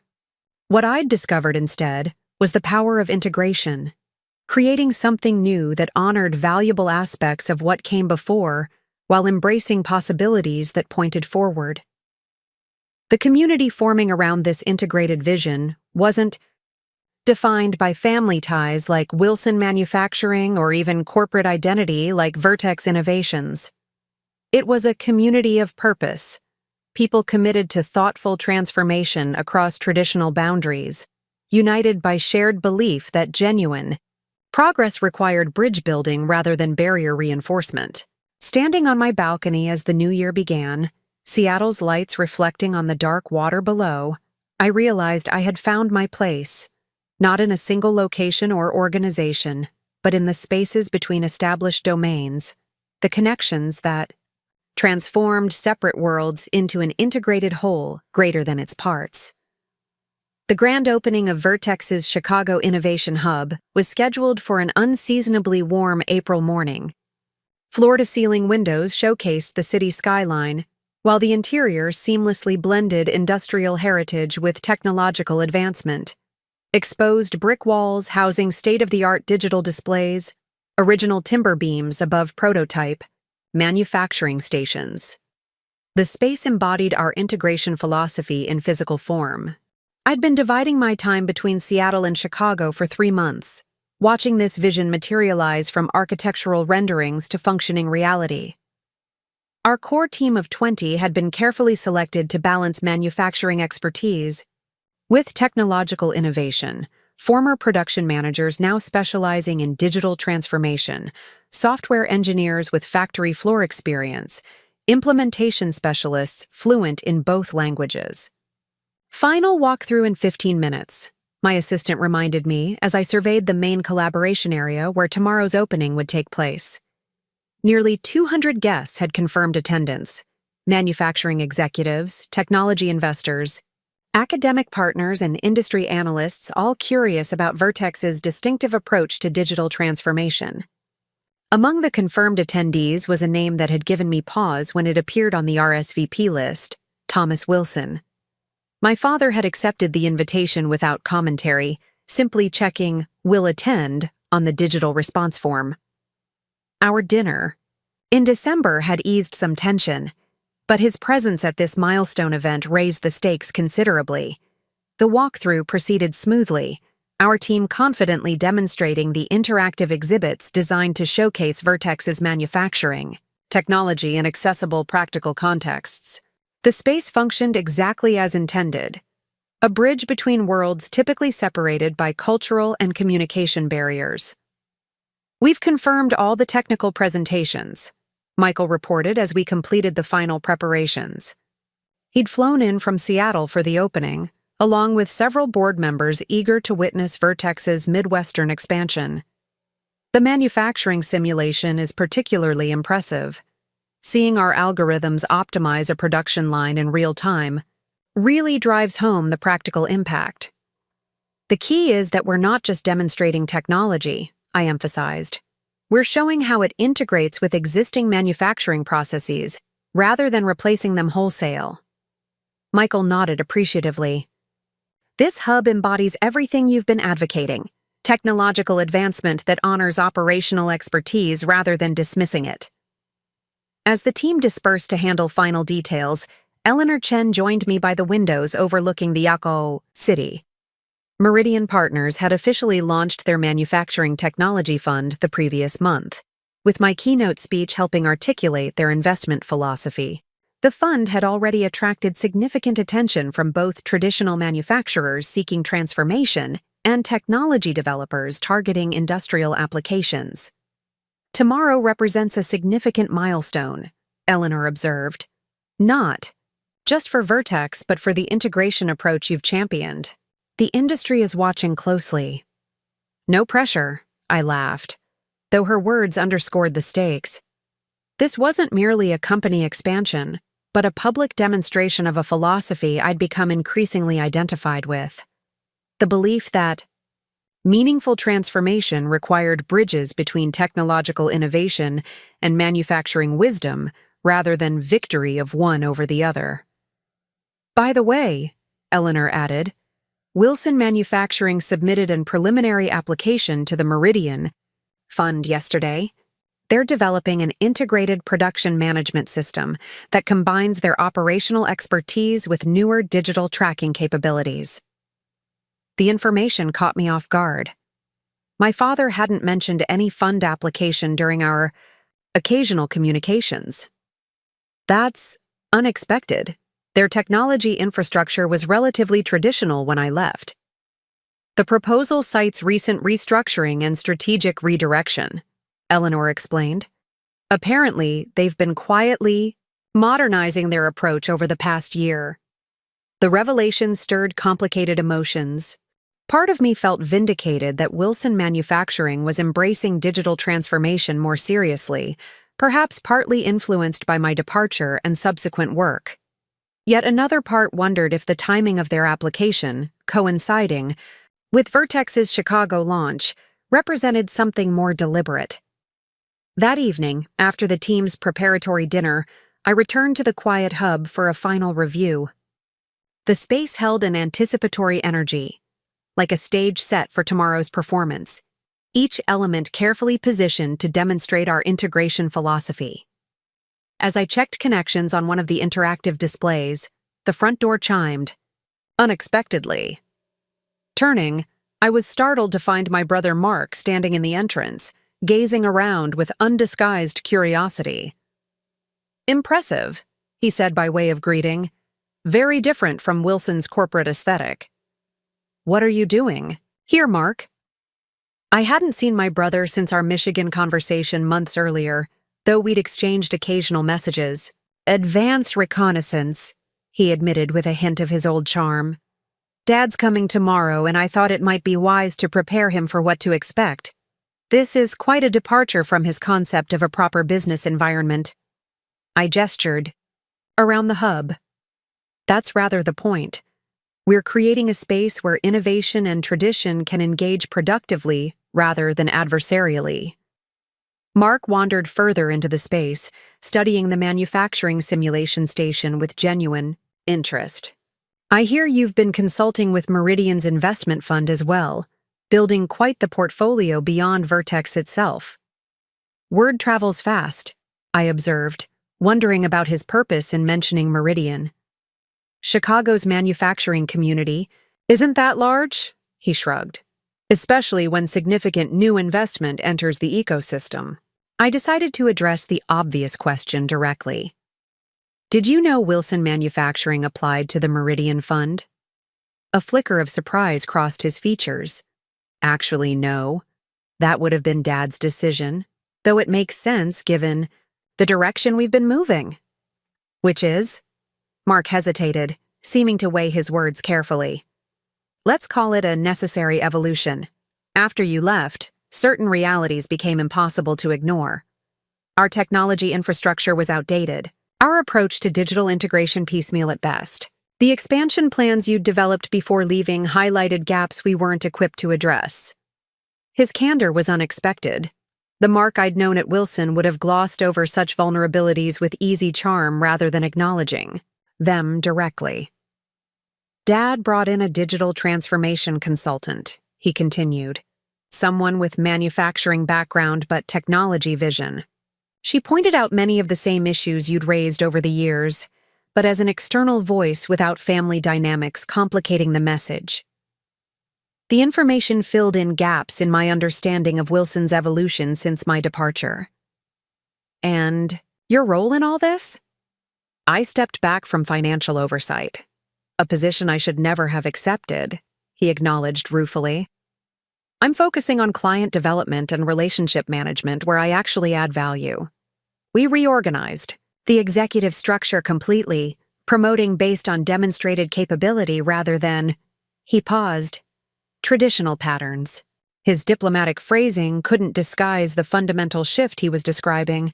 Wilson Manufacturing moving away from the family-first promotion philosophy that had shaped its leadership for generations. And Dad's comfortable with these changes? I asked skeptically, finding it difficult to imagine Thomas Wilson relinquishing long-held practices. Comfortable might be overstating it, Mark admitted, but he recognizes they're necessary for Wilson's survival. Your departure was a wake-up call, Sarah. Not just because of your financial expertise, but because it demonstrated that even the most loyal family members would eventually reject an unsustainable system. His unexpected insight rendered me momentarily speechless. I'd never considered my departure as potentially beneficial to Wilson Manufacturing, a catalyst for overdue changes rather than merely a personal escape.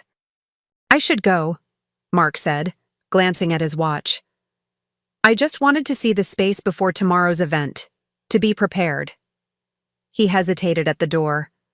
For what it's worth, what you've built here is impressive, genuinely innovative rather than merely disruptive. After he left, I sat alone in the hub's central area, processing the conversation. Wilson Manufacturing's evolution following my departure suggested something I hadn't fully considered, that my exit had created necessary space for changes that might not have occurred had I stayed and continued accommodating dysfunctional patterns. The realization shifted my perspective on tomorrow's event. I'd been anticipating my father's attendance as a test of my new identity, a measure of whether I could engage with my past without being diminished by it. Now I wondered if his presence might represent something more complex, recognition that our separate journeys had perhaps led to complementary destinations. Morning arrived with perfect spring weather, sunlight streaming through the hub's windows as staff made final preparations.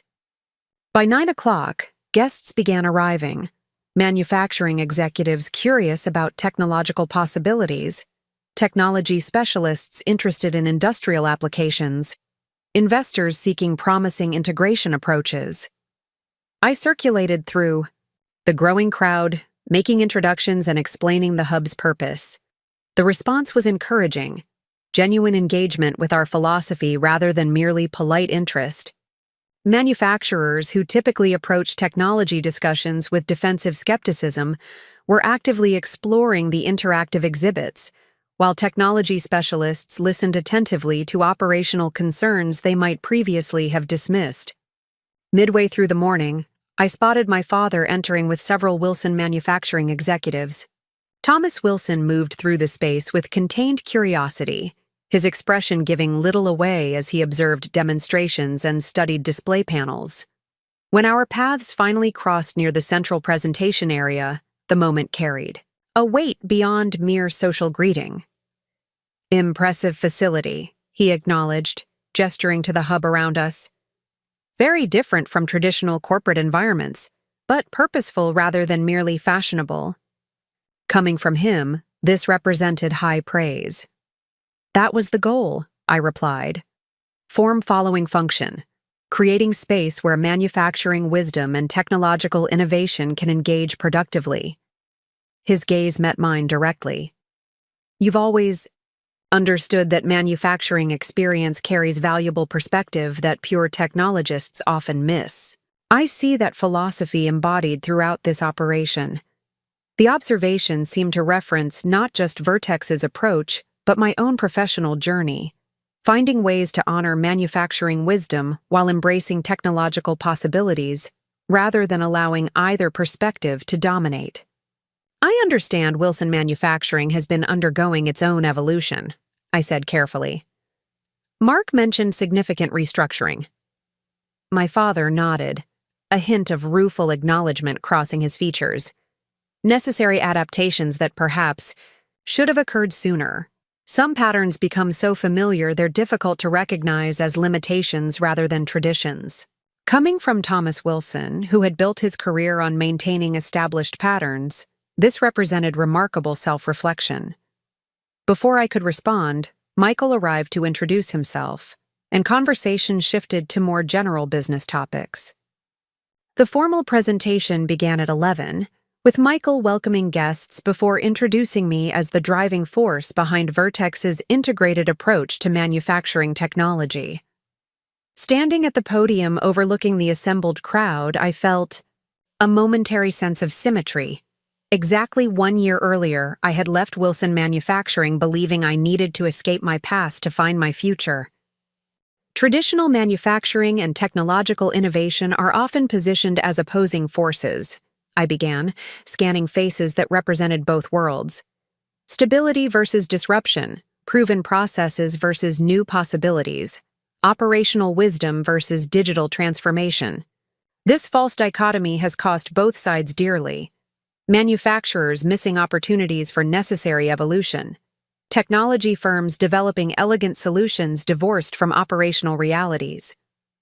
Throughout the audience, heads nodded in recognition. I continued. The future belongs not to either perspective in isolation, but to thoughtful integration. Approaches that honor manufacturing expertise while embracing technological advancement, that build bridges rather than emphasize barriers. My gaze briefly met my father's as I spoke these words. His expression remained controlled, but I detected a flicker of something that might have been acknowledgement. Recognition that the philosophy I was articulating applied not just to business transformation but to our personal journeys as well as. The presentation concluded with demonstration of Vertex's latest manufacturing optimization platform, showcasing how our technology adapted to existing production processes rather than requiring wholesale replacement. The response was overwhelmingly positive, manufacturing executives appreciating the respect for operational realities, technology specialists recognizing the practical pathway to implementation, investors noting the sustainable growth potential of this integrated approach. As formal proceedings transitioned to networking lunch, Eleanor Chen approached with unexpected news. The Meridian Investment Committee reviewed Wilson Manufacturing's preliminary application this morning, she informed me quietly. They're interested in supporting the production management system, but have concerns about implementation capacity. I nodded, unsurprised. Wilson's historical weakness had been bridging technological development with shop floor adoption. Exactly. The integration challenge Vertex had built its reputation addressing. They've requested a meeting to discuss potential partnership approaches, Eleanor continued, including possible collaboration with technology firms that have demonstrated successful manufacturing implementation. The implication was clear. Meridian was suggesting Wilson Manufacturing and Vertex Innovations consider some form of partnership, leveraging complementary strengths to address mutual opportunities. That would be complicated, I observed, understatement masking the cascade of considerations such collaboration would entail. Eleanor smiled knowingly. The most valuable integrations often are. I'll arrange an exploratory discussion if you're open to it. Before I could formulate a response, my father approached, having evidently concluded another conversation nearby. Ms. Chen, he acknowledged with professional courtesy. I understand Meridian has reviewed our preliminary application. We have, Eleanor confirmed. With interest, though some implementation questions we believe could be addressed through strategic partnership. Thomas Wilson's gaze shifted briefly to me before returning to Eleanor. Partnership has proven valuable in addressing capability gaps. We've become more open to such approaches recently. The careful phrasing suggested evolution beyond Wilson Manufacturing's historical self-sufficiency, another indication of fundamental shifts following my departure. My father turned to me directly. Perhaps we could discuss potential collaboration, scenarios informally. There may be complementary strengths worth exploring. The invitation represented far more than a business proposition. It acknowledged Vertex, and by extension my new professional identity, as a legitimate enterprise worthy of Wilson Manufacturing's consideration, rather than merely a temporary rebellion to be waited out. More significantly, it suggested my father was prepared to engage with me as a professional peer rather than a subordinate family member. I think that would be constructive, I replied, matching his measured tone, while recognizing the significance beneath it. There may indeed be complementary approaches worth exploring. As Eleanor excused herself to greet other guests, my father lingered momentarily. Sarah, he said, his voice quieter than before, what you've built here is impressive. Not just the facility or even Vertex itself, but the philosophy it embodies. Integration rather than opposition. Evolution rather than rejection. The acknowledgement touched something deep. Not the daughter still seeking paternal approval, but the professional who recognized the value of meaningful recognition from a respected industry figure. Thank you, I said simply. That means a great deal coming from you. A ghost of a smile touched his features. Perhaps we've both learned something this past year about honoring foundations while building new structures.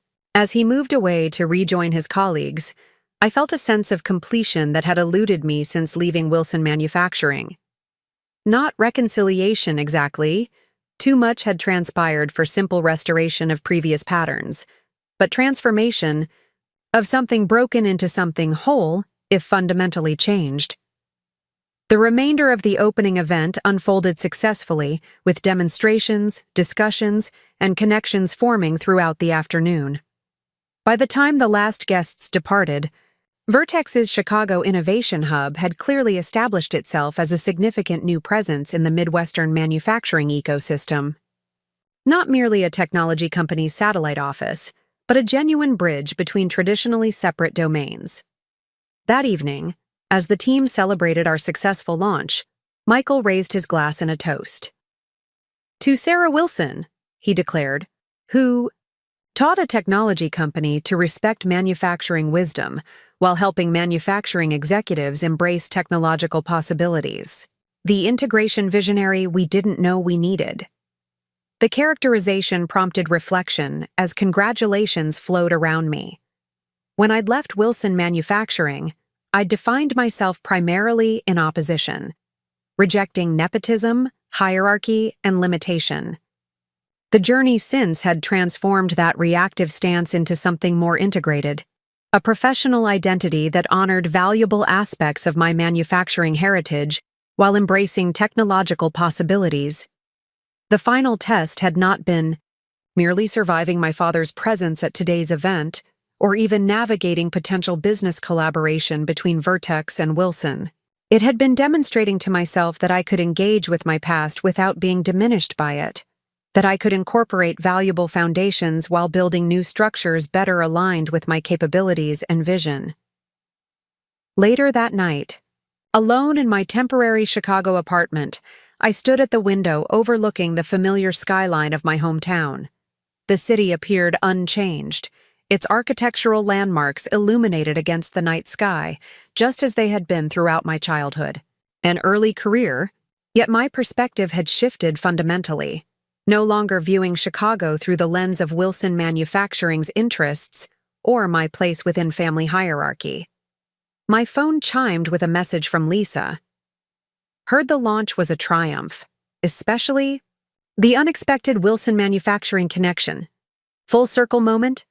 Not a circle, I reflected as I considered my response, but a spiral, returning to similar territory at a different level with expanded perspective that transformed the experience. I had left Chicago believing I needed to escape my past to find my future. What I'd discovered instead was the power of integration, creating something new that honored valuable foundations while embracing possibilities that pointed forward. Not full circle, I texted back. More like building a bridge between who I was and who I'm becoming. The 10-meter investment crisis turned out to be the catalyst I needed, though I couldn't have imagined it at the time. Her response came quickly. Sometimes the biggest gifts come disguised as our greatest challenges. The question is whether we're brave enough to unwrap them. As I set my phone aside, I realized the journey wasn't ending, but evolving. Continuing transformation, rather, than final destination. The integration philosophy I'd been developing applied not just to manufacturing technology, but to personal identity. Honoring roots while growing branches, building bridges rather than walls, finding strength in connection rather than opposition. The final test had been passed not by rejecting my past or by returning to it unchanged, but by transforming both it and myself into something new and more whole. A bridge between worlds that once seemed impossibly distant, now connected through the person I had become. Up next, you've got 2 more standout stories right on your screen. If this one hit the mark, you won't want to pass these up. Just click and check them out.